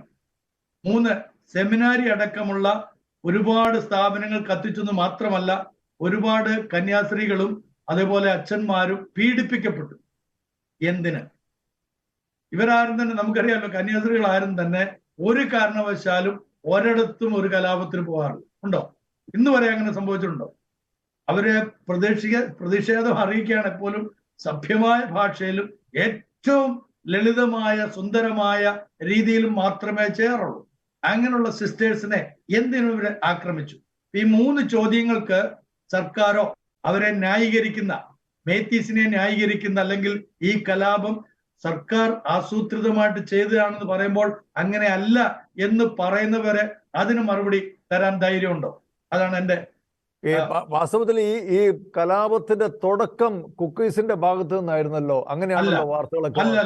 അല്ലല്ല, കുക്കീസിന്റെ ഭാഗത്ത് മെയ് 3 കുക്കീസ് അവിടെ നടത്തിയതായിട്ടുള്ള ആ പ്രൊട്ടസ്റ്റ് റാലിയെ കുറിച്ച് സാർ പറഞ്ഞു. അതെന്തിനു വേണ്ടിയിട്ടായിരുന്നു? അവരുടെ സംവരണം എടുത്തുകൊണ്ട് മേത്തീസിനും കൂടെ കൊടുക്കുമെന്നുള്ളതുകൊണ്ട് 41%. ആ ഇക്വേഷൻ ഇന്നലെ പറഞ്ഞപ്പോൾ മറ്റേ സുരേഷ് എന്ന് പറഞ്ഞ ആള് പറഞ്ഞത് 41% മേത്തീസും 41% കുക്കീസും എന്നാണ്. ഈ 41% മേത്തീസിൽ തന്നെ ഒരുപാട് പേര് ക്രിസ്ത്യ വിശ്വാസത്തിലേക്ക് വന്നുകൊണ്ടിരിക്കുകയാണ്. അപ്പൊ അതിനെ തടയിടുക എന്നുള്ള വലിയൊരു അജണ്ടയും കൂടി ഇവർക്കുണ്ട്, ഒരു ഭീഷണിപ്പെടുത്തി. ഇപ്പൊ എന്റെ ഒരു സ്നേഹിതനായിരിക്കുന്ന ആളുടെ ഭാര്യ, അവര് രണ്ടുപേരും ഇപ്പം ഹൈദരാബാദിലാണ്. അവര് മേത്തീസിൽ നിന്നുള്ള, അപ്പൊ അവര് പറയായിരുന്നു അവര് ക്രിസ്തീയ വിശ്വാസം സ്വീകരിച്ചിട്ട് അവിടുന്ന് രക്ഷപ്പെട്ടു പോകുന്നതാണ്. കാരണം അത്ര ഭീകരമായിട്ടാണ് ക്രിസ്തീയ വിശ്വാസികളോട് മേത്തീസ് ഡീൽ ചെയ്യുന്നത്. ഇവിടെ നേരത്തെ അമ്പലം കത്തിച്ചതിനെ കുറിച്ചല്ലേ, ക്ഷേത്രം കത്തിച്ചതിനെ കുറിച്ച് പറഞ്ഞല്ലോ. അപ്പൊ അതിനെക്കുറിച്ചൊക്കെ ഞങ്ങൾ തിരിച്ചു ചോദിച്ചു അവരോട്, ഈ മേത്തീസിനോട് തന്നെ ചോദിച്ചു. അദ്ദേഹം പറഞ്ഞൊരു മറുപടി അതേപോലെ ഞാൻ പറയാണ്. എന്നോട് ചോദിച്ച ചോദ്യം ഇതാണ്: എൻ്റെ അച്ഛ, ഞങ്ങൾ ആരെയെങ്കിലും കൊല്ലാനോ കൊലയ്ക്ക് കൊടുക്കാനോ നശിപ്പിക്കാനോ പഠിപ്പിക്കുന്നവരാണോ? ഞങ്ങൾ അത് ചെയ്യുമെന്ന് അച്ഛന് വിശ്വാസമുണ്ട്. എന്താ മറുപടി പറയുക? അവര് പറയുന്നു, ഇത് ആസൂത്രിതമായി ഒരു പറ്റം ആളുകൾ, ഗവൺമെന്റിന്റെ ആളുകൾ ചെയ്തിട്ട്, സർക്കാരിന്റെ സ്പോൺസേഡ് കത്തിക്കൽ നടത്തിയിട്ട് അതെല്ലാം തന്നെ ക്രൈസ്തവന്റെ തലയിലിടുകയാണ് എന്ന് പറഞ്ഞു കഴിഞ്ഞാൽ, സാറ് പറഞ്ഞതുപോലെ കുക്കീസ് എല്ലാം അങ്ങ് 100% വിശുദ്ധന്മാരും ഭക്തന്മാരുമാണെന്നല്ല ഞാൻ പറയുന്നത്. അവരുടെ നിന്ന് റിറ്റാലിയേഷൻ ഉണ്ടായിട്ടുണ്ട്, ഇല്ലെന്നൊന്നും ഞാൻ പറയുന്നില്ല. പക്ഷേ അതുണ്ടായിരിക്കുന്നത് ടെമ്പററി ആയിട്ട് ആനി വരുന്ന പോലെയല്ല, മറിച്ച് ആനി ഉണ്ടാക്കുന്ന പോലെയല്ല, സർക്കാർ ഓഫീസുകളെ ഉപരോധിച്ചുകൊണ്ടും അവിടെ പ്രൊട്ടസ്റ്റ് ചെയ്തുകൊണ്ടുമാണ് അവര് അതിനെ പ്രതിരോധിച്ചത്. പക്ഷേ 3-ാം തീയതി രാത്രിയിൽ തന്നെ, മെയ് 3 ആദ്യത്തെ തീവെപ്പ് നടന്നു. മെയ് 4 മുതൽ വേട്ടയാടൽ നടന്നു. ഇവിടെ പറഞ്ഞ സംഖ്യകൾ ശരിയല്ല, 70ഉം 75ഉം അല്ല, 400 ചില്ലുവാനം ആളുകളാണ് കൊല്ലപ്പെട്ടിരിക്കുന്നത്. More than 400 people were killed over there. നമ്മൾ മറന്നു പോകരുത്. അതിന്റെ സംഭവം പറയാം. ഇത് സംഭവിച്ചേ ഞാൻ പറഞ്ഞല്ലോ, എൻ്റെ സ്നേഹിതനായിരിക്കുന്ന അച്ഛൻ അവരെ രക്ഷപ്പെടാൻ വേണ്ടി പട്ടാളത്തിന്റെ ട്രക്കിൽ കയറി രക്ഷപ്പെടാനായിട്ട് അവരെല്ലാവരും കൂടെ ചാടിക്കയറിയപ്പോൾ ഒരു പറ്റം സ്ത്രീകള് കുഞ്ഞുങ്ങളെ കൊണ്ട് വരുന്ന കണ്ടു. ഈ പുരുഷന്മാരെല്ലാം ആ വണ്ടിയിൽ നിന്ന് തിരിച്ച് ഇറങ്ങി. എന്നിട്ട് ഈ സ്ത്രീകളെല്ലാം വണ്ടിയെ കയറ്റി മുന്നോട്ട് പോയപ്പോൾ മേത്തീസിന്റെ, അല്ലെങ്കിൽ ഗവൺമെന്റ് പറഞ്ഞു വിട്ടതായിട്ടുള്ള ആളുകൾ ആ വണ്ടി വളയുകയും ടയറുകൾ പഞ്ചറാക്കുകയും ചെയ്തു. എന്നിട്ട് ഇറങ്ങി ഓടിയ ആളുകളെ അവർ വെട്ടി നുറുക്കി. ഇത് കണ്ട ആളുകളാണ് ഈ പറയുന്നത്. ആരോട് പറയും? എങ്ങനെ ഇത് കമ്മ്യൂണിക്കേറ്റ് ചെയ്യും ആളുകൾ? അപ്പൊ ഇത്രയും കലാപങ്ങൾ നടന്നിട്ടും ഒരു കാര്യം കൂടെ ഞാൻ ചോദിക്കട്ടെ, ഗവൺമെന്റ് സ്പോൺസേഡ് അല്ലെങ്കിൽ തീർച്ചയായിട്ടും സെൻട്രൽ ഗവൺമെന്റ് അവിടുത്തെ സംസ്ഥാന സർക്കാരിന്റെ മേൽ നടപടിയെടുത്തവരെ പിടിച്ചുവിടണ്ടേ സാറേ? ജോർജ് സാറേ, ശരിയല്ലേ അത്? അതല്ലേ ചെയ്യുക? കൃത്യമാണ്. എന്തുകൊണ്ട് അത് ചെയ്തില്ലെന്ന് മാത്രമല്ല, ഇപ്പോഴും അദ്ദേഹം തന്നെ അവിടെ CM ആയിട്ട് തുടരുകയും അതിനുള്ള എല്ലാ ഒത്താശയും കൊടുത്തുകൊണ്ടിരിക്കുകയും ചെയ്തു. ഇപ്പൊ കുക്കീസിന്റെ ഇടയിലുള്ള ആ 10 MLA മാത്രമല്ല, ബാക്കിയുള്ളവരും കൂടെ ഒരുമിച്ച് അവർക്ക് സെപ്പറേറ്റ് അഡ്മിനിസ്ട്രേഷൻ വേണമെന്ന് എന്തുകൊണ്ട് ആവശ്യപ്പെടുന്നു? BJP MLA ഓർക്കണം. എന്തുകൊണ്ട് അവര് ശക്തമായിട്ട് ആവശ്യപ്പെടുന്നു? അവർക്ക് ഭീതിയായി തുടങ്ങി. അവർക്ക് മനസ്സിലായി ഇത് മുന്നോട്ട് പോയി കഴിഞ്ഞാൽ ഇത് വംശഹത്യയായിട്ട് മാറും. ആ ഒരു കുക്കീസ് എന്ന് പറയുന്ന വിഭാഗമില്ലാതെയായിപ്പോ. ഇനി വേറൊരു കാര്യം ചോദിക്കട്ടെ, ഈ മേത്തീസിന്റെ ഇടയിൽ വേറെയും ട്രൈബൽസ് താമസിക്കുന്നുണ്ട്, കുക്കീസ് മാത്രമൊന്നുമല്ല. അവിടെ മേത്തീസിന്റെ ഇടയിൽ ഇംഫാൽ താഴ്വരകളിൽ താമസിക്കുന്നതായിട്ടുള്ള നാഗാസ് ഉണ്ട്. എന്തുകൊണ്ട് നാഗാസിനെ ഒരു അറ്റാക്ക് ചെയ്യുന്നില്ല? നാഗ ചർച്ചുകളുണ്ട്. By accidentally 1 or 2 churches were burnt, but rest of the churches are remaining there still and there is no problem with them. അപ്പൊ ഇങ്ങനെയുള്ളപ്പോൾ ഇതിനെന്താ നമ്മൾ വിളിക്കുന്നത്? ഒരു സമൂഹത്തെ മുഴുവനും, ആ കുക്കീസിനെ മുഴുവനായിട്ട് ഇല്ലായ്മ ചെയ്യണം. കാരണം അവരാണ് ആ സംസ്ഥാനത്തിന്റെയും ഈ രാജ്യത്തിന്റെയും ഒരു അതിർത്തി കാക്കുന്ന ജനത. ഈ കുക്കീസ് അത്ര ധാർമ്മിക മൂല്യങ്ങൾ കാത്തു സൂക്ഷിക്കുന്നവരാണ്. ഈ ഓപ്പിയം പോലെയുള്ള മയക്കുമരുന്ന് ചെടികളൊക്കെ കൃഷി ചെയ്യുന്നത് ഈ കുക്കീസ് വർഗത്തിൽപ്പെട്ടവരല്ലേ? എന്റെ സാറേ, ഇന്നലെ ഞാൻ ഈ കാര്യം ഇതേപോലെ തന്നെ സാറ് ചോദിച്ച അതിനേക്കാളും ഒരു അല്പം കൂടെ കടുപ്പിച്ചുകൊണ്ട് കൊടുത്തുകാരോട്. അപ്പൊ അവര് പറഞ്ഞൊരു കാര്യം, ചർച്ചസ് ഉള്ള ഓരൊറ്റ സ്ഥലത്ത് പോലും ഇതുപോലുള്ള സാധനങ്ങൾ സംഭവിക്കയില്ല. കാരണം അവിടെ ചർച്ചിന് ഭയങ്കര ശക്തിയാണ്. എന്ന് പറഞ്ഞാൽ അവിടുത്തെ അച്ഛന്മാര് അവിടെ കൂടുതൽ ഈ പ്രോട്ടസ്റ്റന്റ് ചർച്ചസ് ആണ്. ബാപ്റ്റിസ്റ്റ് ചർച്ച്, പ്രസ്ബിറ്റേറിയൻ ചർച്ചസ് ആണ് അവിടെ ഏറ്റവും കൂടുതലുള്ളത്, നോർത്ത് ഈസ്റ്റിൽ കൂടുതലുള്ളത്. ഇപ്പം ബാപ്റ്റിസ്റ്റിന് തന്നെ പല കോൺഗ്രിഗേഷൻസ് ഉണ്ട്, അവരുടെ ഇടയിൽ തന്നെ അസോസിയേഷൻസ് പലതുണ്ട്. പ്രസ്ബിറ്റേറിയൻസിനുണ്ട്. ഞാൻ അവരുടെ പ്രസ്ബിറ്റേറിയൻ സിനഡിലും ബാപ്റ്റിസ്റ്റ് സിനഡിലും ഒക്കെ പ്രസംഗിച്ചിട്ടുള്ള ആളാണ്. അവരുടെ അച്ഛന്മാർക്ക് വേണ്ടിയിട്ട് ക്ലാസ് എടുത്തിട്ടുള്ള വ്യക്തിയാണ് ഞാൻ അവിടെ പോയിട്ട്. അപ്പൊ എനിക്കറിയാം അവര് വളരെ സ്ട്രോങ് ആയിട്ട് ഇതിനെതിരെ സംസാരിക്കുന്നവരാണ്. അവരിൽ പലരും പുകവലിക്കും. കാരണം ആ തണുപ്പും ഇതൊക്കെ ഉള്ളതുകൊണ്ട് പുകവലിക്കും. പക്ഷെ ഒരൊറ്റ ആള് പോലും ആ വിധത്തിൽ ഈ പറഞ്ഞ മയക്കുമരുന്നുകൾ ഉപയോഗിക്കാനായിട്ട് അനുവദിക്കില്ലെന്ന് മാത്രമല്ല, അങ്ങനെയുള്ള ചെടികളോ മറ്റുള്ള കാര്യങ്ങളോ അവിടെ സംഭവിക്കില്ല. അതാ ഞാൻ പറഞ്ഞത്. ഇതിന്റെ സ്പോൺസർഷിപ്പിന് ഇന്നലെ ഞങ്ങളുമായിട്ട് സംസാരിച്ച ആൾ പറഞ്ഞതിന്റെ അടിസ്ഥാനത്തിൽ പറയാണ്. ഇതൊന്നും എന്റെ വാക്കുകളല്ല കേട്ടോ, ഇനിയും തെറ്റിദ്ധരിക്കണ്ട, ഇത് തേക്കടലച്ചൻ എവിടുന്നോ കണ്ടെത്തിക്കൊണ്ടുവന്നതാണെന്ന്. അങ്ങനൊന്നുമല്ല. ഇത് അവരിൽ നിന്ന് കിട്ടിയിരിക്കുന്ന ഇൻഫർമേഷൻ ആണ് ഞാൻ ലോകത്തോട് പങ്കുവെക്കുന്നത്. അവരാവശ്യപ്പെട്ടാണ് ഇത് പങ്കുവെക്കാനായിട്ട്. അതുകൊണ്ടാണ് ഇത് പച്ചയ്ക്കാൻ പറയുന്നത്. ഒരു കാര്യം കൂടെ പറയാം. അവിടെ ഇവരൊരു ഗോഡൌൺ പോയി സെർച്ച് ചെയ്തു.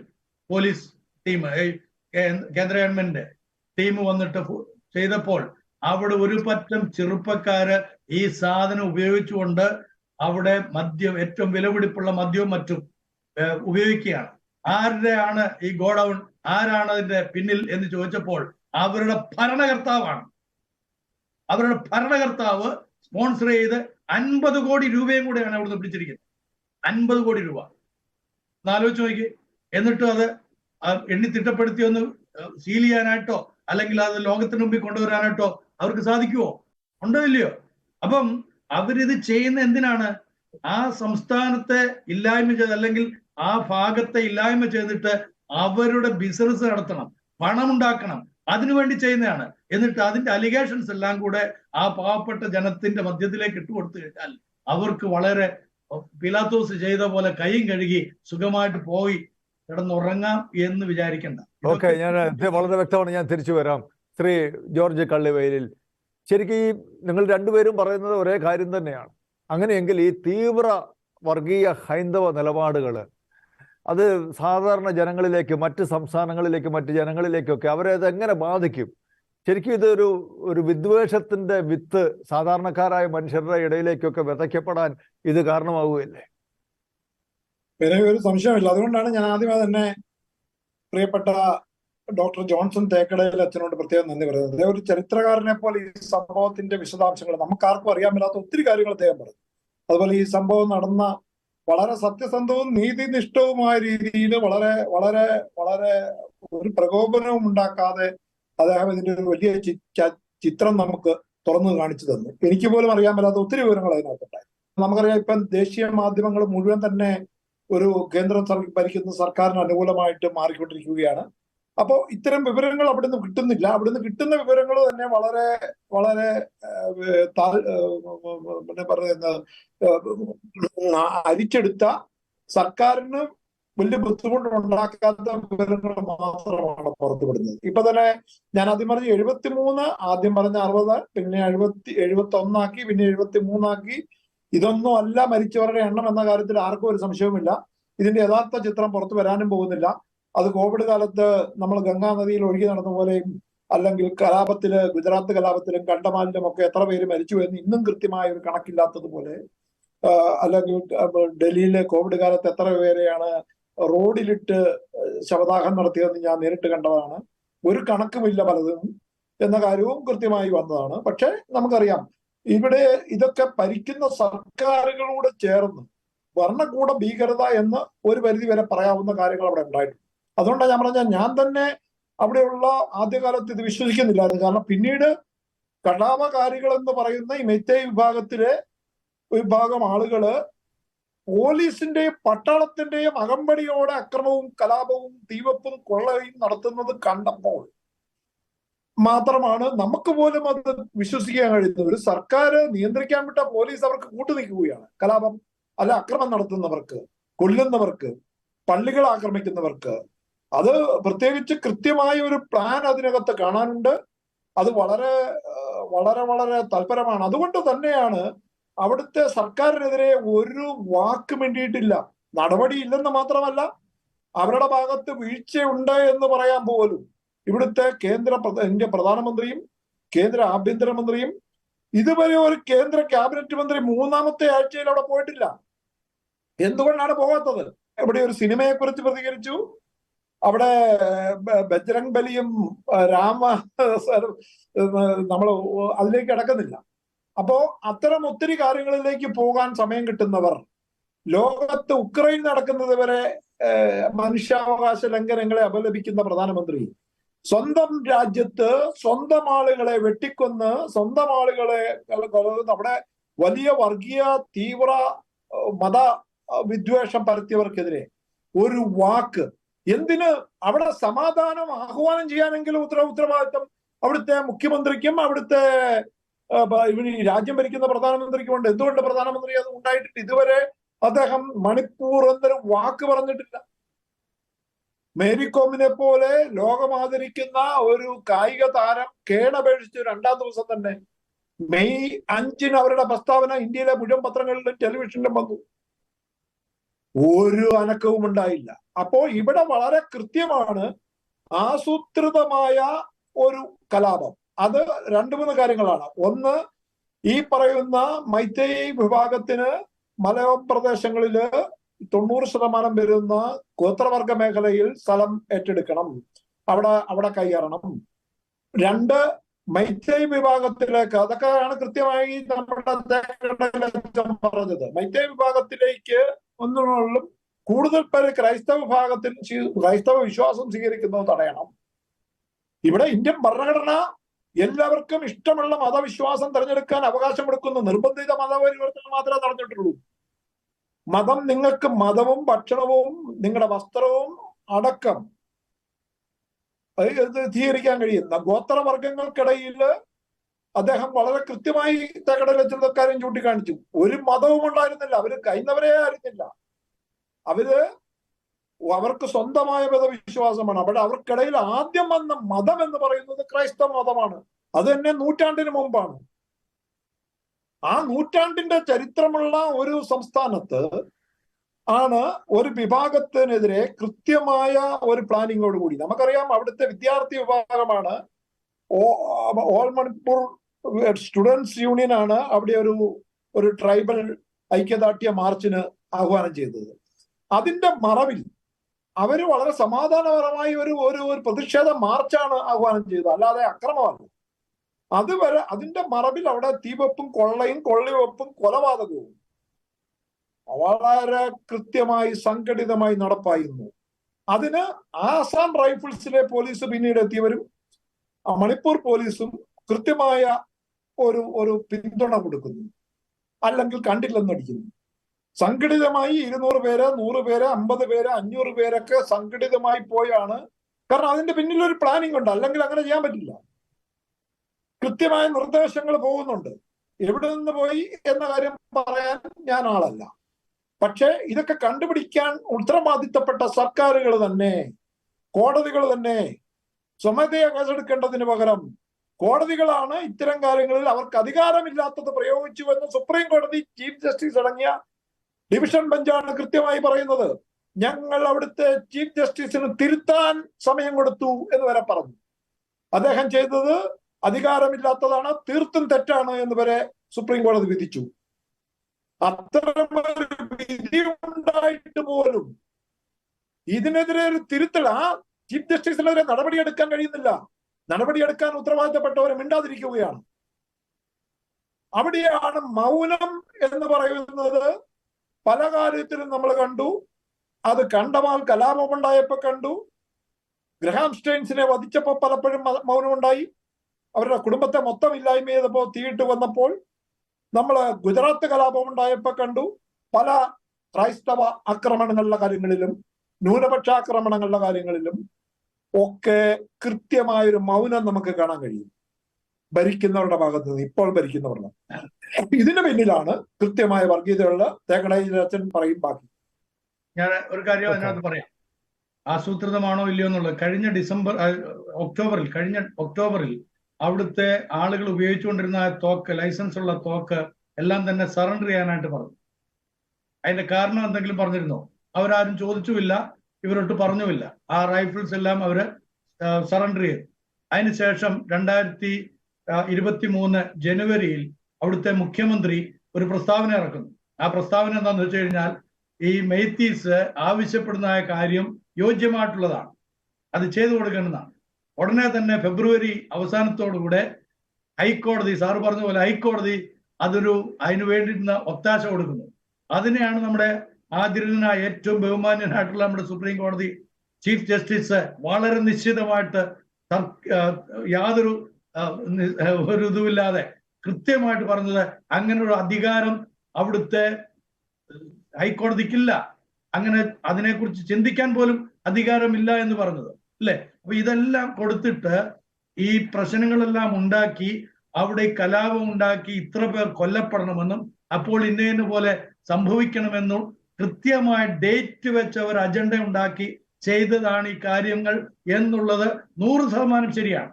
ശരിക്കും അത്രയും വലിയൊരു മണ്ടത്തരം അവർ കാണിക്കുമോ? കാരണം നമുക്കറിയാം, കർണാടക തെരഞ്ഞെടുപ്പ് നടക്കുന്ന, അതിന്റെ പ്രചരണം നടക്കുന്ന സമയത്താണ് ഈ മണിപ്പൂർ കലാപം ആരംഭിച്ചത്. ഓക്കെ സാറേ, അതിന് മറുപടി ബാക്കി ചോദ്യത്തിനും കർണാടക തെരഞ്ഞെടുപ്പിനെ വളരെ പ്രതികൂലമായിട്ട് ബാധിക്കുമെന്ന് അവർക്കറിയാവുന്നതല്ലേ? ഇല്ല, അറിയില്ലായിരുന്നു. അവര് വളരെ ആസൂത്രിതമായി തന്നെ ഈ കാര്യങ്ങൾ ചെയ്യുന്നത് ഇപ്പോഴല്ല. ഞാൻ ഒരു ഉദാഹരണം പറയാം. 1999 ഞാൻ കണ്ണൂർ ഉണ്ടായിരുന്ന സമയത്ത് അവിടെ ഒരു ഗുരുജിയുടെ ശിഷ്യൻ, നമ്മുടെ നാഷണൽ ലെവലിൽ തന്നെ ആദരിക്കപ്പെടുന്ന ഒരു ഗുരുജിയുടെ ശിഷ്യൻ വന്ന് വലിയൊരു യുവജന സമൂഹത്തിൽ നിന്നുകൊണ്ട് സംസാരിക്കുകയാണ്. ഗുരുജി ഇന്ന് ഇവിടെ വരേണ്ടതായിരുന്നു, ഗുരുജി പക്ഷേ നോർത്ത് ഈസ്റ്റിലേക്ക് പോയിരിക്കുകയാണ്. നിങ്ങൾക്കറിയാവുന്ന പോലെ അവരെല്ലാം ക്രൈസ്തവരാണ്, നോർത്ത് ഈസ്റ്റിലെ ഗോത്രവർഗക്കാർ ക്രൈസ്തവരാണ്. അവരെ എങ്ങനെ തിരികെ കൊണ്ടുവരാം എന്നതിന് വേണ്ടിയിട്ട് പഠിക്കാൻ പോയിരിക്കുകയാണ്. 1999 അപ്പൊ ആ ഒരു പഠനത്തിന്റെ ഭാഗമായിട്ടും മാത്രമല്ല, അതിനു മുമ്പേ രചിക്കപ്പെട്ടതായിട്ടുള്ള പുസ്തകത്തിലും വളരെ കൃത്യമായിട്ട് നോർത്ത് ഈസ്റ്റിനെ കുറിച്ചും അവിടെയുള്ള ക്രൈസ്തവ സമൂഹങ്ങളെ കുറിച്ചും അവരെ എങ്ങനെ തിരികെ കൊണ്ടുവരണമെന്നതിനെ കുറിച്ചും കൃത്യമായിട്ട് രേഖപ്പെടുത്തിയിരുന്നു. അപ്പൊ അതിന്റെ അജണ്ടകൾ നിറവേറ്റിയെന്ന് മാത്രമല്ല, അങ്ങനെ അജണ്ടയ്ക്ക് വേണ്ടി പ്രവർത്തിച്ചവർക്ക് അനുമോദനം കൊടുത്തൊരു പ്രസംഗം ഈ അടുത്ത സമയത്ത് രംഗത്തിറങ്ങിയിട്ടുണ്ട്. നിങ്ങളത് കേൾക്കണം. ബിനോയ് ഭവിച്ച ചോദ്യത്തിന് വേറൊരു കാര്യങ്ങൾ മനസ്സിലാക്കണം. കർണാടക തെരഞ്ഞെടുപ്പില് അവിടെ ക്രൈസ്തവർ വളരെ വളരെ ന്യൂനപക്ഷമാണ്, 3% പോലും ഇല്ല എന്ന് നമ്മൾ മനസ്സിലാക്കണം. അവിടെ ഒരു ഭൂരിപക്ഷ വർഗീയത 84% വരുന്ന വിഭാഗത്തിന്റെ ഭൂരിപക്ഷത്തിന്റെ ധ്രുവീകരണം കൃത്യമായി ലക്ഷ്യമിടുകയാണ് ഇതിലൂടെ. അവിടെ ഇവർക്ക് ഇത്തരം കലാപ വാർത്തകൾ അവിടെ ഉണ്ടാകുന്നത് ഭൂരിപക്ഷ ധ്രുവീകരണത്തെ, ഹൈന്ദവ ധ്രുവീകരണത്തെ ഉപകരിക്കും എന്നതുകൂടെ മനസ്സിലാക്കിയാണ് ഇത്തരം കാര്യങ്ങൾ ചെയ്യുന്നത്. ശരിക്കും പറഞ്ഞാൽ അങ്ങനെ ഒരു അതിബുദ്ധിയാണോ BJP-യെ കർണാടകത്തിൽ നയിച്ചത്? അല്ല, അതിബുദ്ധിക്ക് ജനം ദൈവം. ഇവിടുത്തെ ഭൂരിപക്ഷ ഹിന്ദു സമുദായം വിഭാഗങ്ങൾ വളരെ മതേതര വിശ്വാസികളും അവർ വളരെ സൗമ്യരും നല്ലവരുമാണ്. മഹാഭൂരിപക്ഷം വരുന്ന എല്ലാ സമുദായത്തിലെയും, അത് മുസ്ലിങ്ങളിൽ പോലും ഭൂരിപക്ഷം നല്ലവരാണ്. 1% ആളുകളാണ് ഇവിടെ തീവ്രവാദത്തിലേക്കും ഭീകരതയിലേക്കും പോകുന്നത്. ഇവിടെ മറ്റു തരത്തിലുള്ള ISIS പ്രചരിപ്പിക്കുന്ന തരത്തിലുള്ള തീവ്രവാദമല്ല, അല്ല PFI പറയുന്ന തീവ്രവാദമല്ല എന്ന് മാത്രമേ ഉള്ളൂ. മറ്റൊരു തരത്തിലുള്ള കൃത്യമായ മത തീവ്രവാദം തന്നെയാണ് ഈ കേന്ദ്ര സർക്കാരിന്റെ പിന്തുണയോടുകൂടി ചില ഹൈന്ദവ ഫ്രിഞ്ച് എലമെന്റ്സ് എന്ന് പറയും. അതിന് RSS അടക്കമുള്ളവരുടെ പിന്തുണയുണ്ട്, സംഘപരിവാറിന്റെ പിന്തുണയുണ്ട്, അവരിൽ ചിലരുടെ പങ്കാളിത്തമുണ്ട് എന്ന കാര്യത്തിലൊക്കെ ആർക്കും ഒരു സംശയമുണ്ടെന്ന് എനിക്ക്. ഇത് പറയുന്നവനെ ക്രൂശിക്കുന്ന ഒരു സംവിധാനമാണ് ഈ രാജ്യത്തുള്ളത്. ഇതിന് പറ്റിയ ചില സംവിധാനങ്ങൾ അവിടെ ഉണ്ട്. അവിടെയാണ് പോലീസ് കേസെടുക്കുന്ന ആർക്കെതിരെയാണ് കേസെടുക്കാതെ പോകുന്നത് എന്ന ഓരോ സംഭവത്തിലും. എങ്ങനെയാണ് അമേരിക്കൻ പ്രസിഡന്റ് ഇന്ത്യ വരുന്നതിന്റെ തലേ ദിവസം ഡൽഹി കലാപം ആസൂത്രണം ചെയ്തത്? അപ്പൊ അതിനൊരു ആകെ കണ്ടെത്തിയ ന്യായം അമേരിക്കൻ പ്രസിഡന്റ് വരുമ്പോ ഇത് ചെയ്യുമോ എന്നുള്ളതായിരുന്നു. ആര് വന്നുമല്ല, ഇതൊക്കെ മുൻകൂട്ടി തയ്യാറാക്കുന്ന പദ്ധതികളാണ്. അത് കഴിഞ്ഞിട്ടാണ് അമേരിക്കൻ പ്രസിഡന്റ് ഒക്കെ വരവ് നടക്കുന്നത്. അപ്പൊ അത്തരം കാര്യങ്ങളിൽ ആ ഒരു ദിവസം കൊണ്ട് അത് മാറാൻ പറ്റില്ല.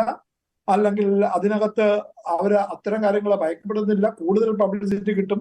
ഇത് ഭയപ്പെടുത്തി ഭീഷണിപ്പെടുത്തി നിങ്ങളുടെ പക്ഷത്തേക്ക് കൊണ്ടുവരാനുള്ള ഒരു ശ്രമങ്ങൾ നടക്കുന്നുണ്ട്. അത് തിരിച്ച് എല്ലാവരെയും ഹൈന്ദവരാക്കിയാൽ അതാണ് നിർബന്ധിത പരിവർത്തനം. തിരിച്ചാണ് നടക്കുന്നത്, കൂടുതലും ഇപ്പോൾ നടക്കുന്നത് നിർബന്ധിത പരിവർത്തനം തന്നെയാണ്. ഇപ്പോൾ പല ഉത്തരേന്ത്യൻ സംസ്ഥാനങ്ങളിൽ നടക്കുന്നത് തിരിച്ച് ന്യൂനപക്ഷ വിഭാഗങ്ങളിലേക്കല്ല, ന്യൂനപക്ഷ വിഭാഗങ്ങളിൽ നിന്ന് തിരിച്ച് അപ്പുറത്തോട്ട് പോകുന്നത്. അപ്പോ ഇതൊക്കെ ഒരു സങ്കീർണമായ വളരെ സമ്മിശ്രമായ ഒരു ഇഷ്യൂ ആണ്. അതിനെ ഏതെങ്കിലും തരത്തിൽ ഞാൻ പറഞ്ഞ പോലെ കൃത്യമായ ഒരു വർഗീയത മാത്രമല്ല, അതിനകത്ത് ഈ മൈത്തേയി, കുക്കി, നാഗ തുടങ്ങിയ വിഭാഗങ്ങൾ തമ്മിലുള്ള പ്രശ്നങ്ങൾ അവിടെ ഉണ്ട്. അവിടെ ഭൂമിയുടെ പ്രശ്നമുണ്ട്. ഈ തോക്ക് സറണ്ടർ ചെയ്യാൻ പറഞ്ഞുള്ള ഉത്തരവ് കിടക്കുന്നു. ഭൂമി ഏറ്റെടുക്കൽ, വനഭൂമി ഏറ്റെടുക്കൽ എന്ന പേരിൽ ഒരു ഉത്തരവ് സർക്കാർ ഇറക്കി. അത് ഈ ഗോത്രവർഗ മേഖലയിലെ ഭൂമിയിൽ കൂടുതലും സർക്കാരിന്റെ കൈവശത്തിലേക്ക് എടുക്കുന്നതിന് വേണ്ടി നടത്തിയ ഒരു കൃത്യമായ കരുനീക്കം അവിടെയും കാണാൻ കഴിയും. അപ്പൊ അവിടെയെല്ലാം ഒരു പ്ലാൻ, ഒരു കൃത്യമായ ഒരു പദ്ധതി ഇത്തരം നീക്കങ്ങൾക്ക് പിന്നിലുണ്ട്. അതിന്റെ ഒരു തുടർക്കഥ വളരെ വ്യക്തമാണ്. ഫാദർ ജോൺസൺ, അവസാനമായി അങ്ങയോട് ഒരു ചോദ്യം കൂടെ. കേരളത്തിൽ BJP ക്രൈസ്തവ സമുദായത്തോട് കൂടുതലായിട്ടൊരു സ്നേഹവും പരിഗണനയും ഒക്കെ കാണിക്കുന്ന ഒരു സന്ദർഭമാണല്ലോ ഇപ്പോഴുള്ളത്. അപ്പോൾ ഈ മണിപ്പൂരിലെ ഈ സംഭവം വാസ്തവത്തിൽ കേരളത്തിലെ ന്യൂനപക്ഷങ്ങൾക്കിടയിൽ, പ്രത്യേകിച്ച് ക്രൈസ്തവരുടെ ഇടയിൽ ഒരു വലിയ ആശങ്കയും ഭയവും ഒക്കെ ഉളവാക്കാൻ കാരണമായിട്ടുണ്ടാവും. അപ്പോൾ BJP ഇത്തരം ബുദ്ധിമോശമായ കാര്യങ്ങളിലൂടെയൊക്കെ പോകുന്നതിന്റെ പിന്നിൽ എന്താണ് അവരെ നയിക്കുന്നത്? ഫാദർ ജോൺസൺ തേക്കടയിൽ വളരെ ചുരുങ്ങിയ വാക്കുകളിൽ. ഓക്കെ, അത് പറയുന്നതിന് മുമ്പായിട്ട് രണ്ട് കാര്യം കൂടെ പറഞ്ഞിട്ട് അതിലേക്ക് വരാം. ഒന്ന്, കലാപങ്ങൾ ഉണ്ടായിക്കൊണ്ടിരിക്കുക. നാരായൺപൂരിൽ സംഭവിച്ച, ഛത്തീസ്ഗഡിൽ സംഭവിച്ച നമുക്കറിയാം. ആരാണ് അവിടെ പോയി ആ കലാപം ഉണ്ടാക്കാൻ വേണ്ടി ആഹ്വാനം കൊടുത്തതെന്നുള്ളത് വളരെ കൃത്യമായിട്ട് പല മീഡിയാസും റിപ്പോർട്ട് ചെയ്തിരുന്നു, സത്യസന്ധരായിട്ടുള്ള റിപ്പോർട്ടേഴ്സ്. രണ്ടാമത്തേത്, ഞാൻ ഭയപ്പെടുന്ന ഒരു കാര്യം തെലങ്കാനയാണ്. തെലങ്കാനയിൽ ഞാൻ കഴിഞ്ഞ ആഴ്ച ആന്ധ്രാപ്രദേശിലുണ്ടായിരുന്നു. തെലങ്കാനയിൽ നിന്ന് എനിക്ക് എൻ്റെ ഒരു സ്നേഹിതനായിട്ടുള്ള അച്ഛൻ വളരെ സങ്കടപൂർവ്വം വിളിച്ചു പറഞ്ഞൊരു കാര്യമുണ്ട്. അച്ഛാ, ഞങ്ങളുടെ സംസ്ഥാനം അടുത്ത ടാർഗറ്റാണ്. ഞാൻ ചോദിച്ചെന്താണ്? അവിടെയുള്ള വലിയ വിഭാഗത്തിന്, വലിയ എന്ന് പറഞ്ഞാൽ ഭൂരിപക്ഷമല്ല, ഉന്നത കുല ജാതന്മാർക്ക് SC പദവിയിലേക്ക് അവരെ കൊണ്ടുവരാൻ പോകുന്നു.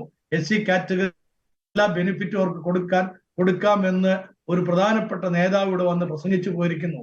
അതുകൊണ്ട് അടുത്ത ടാർഗറ്റ് ഈ തെലങ്കാന ആയിരിക്കും എന്ന് പറഞ്ഞു. അപ്പൊ ഇതൊന്നും നമ്മുടെ കേരളത്തിലെ ക്രൈസ്തവ നേതാക്കന്മാർ കാണുകയോ കേൾക്കുകയോ ചെയ്യുന്നില്ല. അതിന്റെ കാരണം ഞാൻ പറഞ്ഞുതരാം. വിനോയ് എന്നോട് പിണങ്ങരുത്, നിങ്ങൾ ആരും പിണങ്ങരുത്. ഇവിടുത്തെ ഈ സിറിയൻ ട്രഡിഷൻ പറയുന്നതായിട്ടുള്ള കുറച്ച് ആളുകളുണ്ടല്ലോ, ആ കുറച്ച് ആളുകളുടെ ഉള്ളിൽ ഒരു ആര്യൻ രക്തം കയറിയിട്ടുണ്ട് ഈ അടുത്ത സമയത്ത്. അങ്ങനെ അടുത്ത കാലത്ത് വല്ല കയറുന്ന ഒരു സംഗതിയാണോ അത്? അങ്ങനെ ഉണ്ടെങ്കിൽ ഈ അടുത്ത സമയത്ത് കയറിയത് അധികമായിട്ടില്ല. ഈ അടുത്ത സമയത്ത് കയറിയിരിക്കുന്ന ആര്യൻ രക്തം നേരത്തെ ഇല്ലായിരുന്നു. നേരത്തെ ആര്യൻ രക്തം അല്ല എന്നുള്ളത് ഞാൻ തെളിയിച്ചു തരാം, ചരിത്രത്തിന്റെ തെളിവുകൾ കൊണ്ട്. എന്നാൽ ഈ അടുത്ത സമയത്ത് അത് ഇൻജെക്ട് അത് ചെയ്ത് തന്നെയാണ് ഞാൻ ചോദിച്ചത്. അങ്ങനെ ഈ ഇടയ്ക്ക് വന്ന് കയറുന്ന ഒരു കാര്യമാണോ ഇത്? എടുത്ത് ഇടയ്ക്ക് വന്ന് കയറിയിട്ട് തങ്ങൾ ആരാണ്ടൊക്കെയോ ആണെന്ന് അറിയിക്കാൻ വേണ്ടിയിട്ടുള്ള ഒരു ഇതാ. അപ്പൊ നമ്മൾ ഒരു കാര്യം ഓർത്തോണം, ഇത് താൽക്കാലികമായിട്ടുള്ള എന്തൊക്കെയോ കൈ അടക്കാമെന്നുള്ള ആഗ്രഹത്തോടുകൂടെ ആരെങ്കിലും ആ ചൂണ്ടയിൽ കൊത്തിയാൽ, അവർ വളരെ സ്പഷ്ടമായിട്ട് പറഞ്ഞല്ലോ, അവരുടെ യുവജന നേതാവ് പറഞ്ഞല്ലോ, മദർ തെരേസയെ കുറിച്ച് ചോദിച്ചപ്പോൾ ഞങ്ങളുടെ ഗുരുജി പറഞ്ഞിരിക്കുന്ന എല്ലാം ഞങ്ങൾ അംഗീകരിക്കും, അതുപോലെ തന്നെയാണ് അത്, ആ പുരസ്കാരം തിരിച്ചു വാങ്ങിക്കണം എന്ന് പറഞ്ഞില്ലേ, എന്ന് പറഞ്ഞോ ഇല്ലയോ? എന്നിട്ട് ഏതെങ്കിലും ഒരു ആര്യൻ രക്തമുള്ള ഇപ്പോൾ തിളയ്ക്കുന്ന അല്ലെങ്കിൽ എന്തിനോ വേണ്ടി തിളയ്ക്കുന്നതായിട്ടുള്ള ആളുകള് അതിനെതിരെ സംസാരിച്ചോ? സംസാരിച്ചില്ല. അവർക്ക് എന്തൊക്കെയോ പൂഴ്ത്തി വെക്കാനുണ്ട്, അവർക്ക് എന്തൊക്കെയോ നേടിയെടുക്കാനുള്ള ചിന്ത. ഒരു കാര്യം ഞാൻ പറയാം, രക്ഷ ഒരു വാക്ക് പറയാൻ അതിനിടയ്ക്ക് ഞാന് ഈ കാര്യത്തില് എനിക്ക് നമ്മുടെ എല്ലാവരും ഈ ചോദ്യങ്ങൾ ചോദിക്കുന്നതുകൊണ്ട് ഞാൻ ഇവിടുത്തെ ക്രൈസ്തവ മേലധ്യക്ഷന്മാരും അടക്കമുള്ളവരുമായിട്ട് ചോദിച്ചു. അവരുടെ നിലപാടില്, ഉള്ളിലെ നിലപാടിൽ ഒരു മാറ്റവും വന്നിട്ടില്ല. ഞാൻ മനസ്സിലാക്കുന്നത് ശരിയാണെങ്കിൽ കേരളത്തിലെ കത്തോലിക്ക സഭയിലെ പ്രത്യേകിച്ചും കാരണം കത്തോലിക്ക സഭ നടത്തുന്ന ഒരു പത്രത്തില് വർക്ക് ചെയ്യുന്ന ഒരാള്, അതിനകത്ത് വരുന്ന ലേഖനങ്ങളും അതിനകത്ത് ഞാൻ ഉൾപ്പെടെ എഴുതുന്ന ലേഖനങ്ങളും എഡിറ്റോറിയലുകളുമാണല്ലോ സഭയുടെ നിലപാടായിട്ട് വരുന്നത്. ആ നിലപാടിൽ ഒരു ചാഞ്ചല്യം ഉണ്ടായിട്ടില്ലെന്ന് മാത്രമല്ല, അത്തരം ഒരു ചാഞ്ചല്യവും സഭയിലില്ല. ഏതെങ്കിലും ഒരാളുടെ വർത്തമാനത്തെ ടെസ്റ്റ് ചെയ്യുകയോ, അതൊക്കെ ദേശീയ മാധ്യമങ്ങളും ചില മാധ്യമങ്ങളും നടത്തുന്ന ശ്രമങ്ങളുടെ അപ്പുറത്ത് കിടന്ന് ചിലപ്പോൾ ഒരു വാക്ക് തെറ്റിപ്പോയെന്ന് വരാം, അല്ല അവർ ഉദ്ദേശിച്ച ഫലമല്ല കിട്ടിയെന്ന് വരാം, എന്നതിനപ്പുറത്ത് കിടന്ന് ഒരു തരത്തിലുള്ള ഒരു അനുകൂല നിലപാടും മാറ്റവും അല്ലെങ്കിൽ ഒരു ചാഞ്ചല്യവും ഉണ്ടായിട്ടില്ല എന്ന് തറപ്പിച്ച് പറയാൻ കഴിഞ്ഞ 10-28 വർഷമായി, 33 വർഷമായി ജോലി ചെയ്യുന്ന എനിക്കറിയാം. അത് വാസ്തവമാണ്, വളരെ വ്യക്തമാണ്. വാസ്തവത്തിൽ കള്ളുവേൽ സാർ പറഞ്ഞതാണ് ഈ വളരെ കൃത്യമായിട്ടുള്ള നിലപാട് വളരെ കൃത്യമായിട്ട് തന്നെയാണ് കള്ളുവേൽ സാർ പറഞ്ഞിരിക്കുന്നത്. ഏതായാലും വളരെ നന്ദി. ഈ ചർച്ചയിൽ വളരെ സജീവമായിട്ട് പങ്കെടുത്ത ഫാദർ ജോൺസൺ തേക്കടയിൽ, ശ്രീ ജോർജ് കള്ളുവേലിൽ, രണ്ടുപേർക്കും നന്ദി. Thank you very much.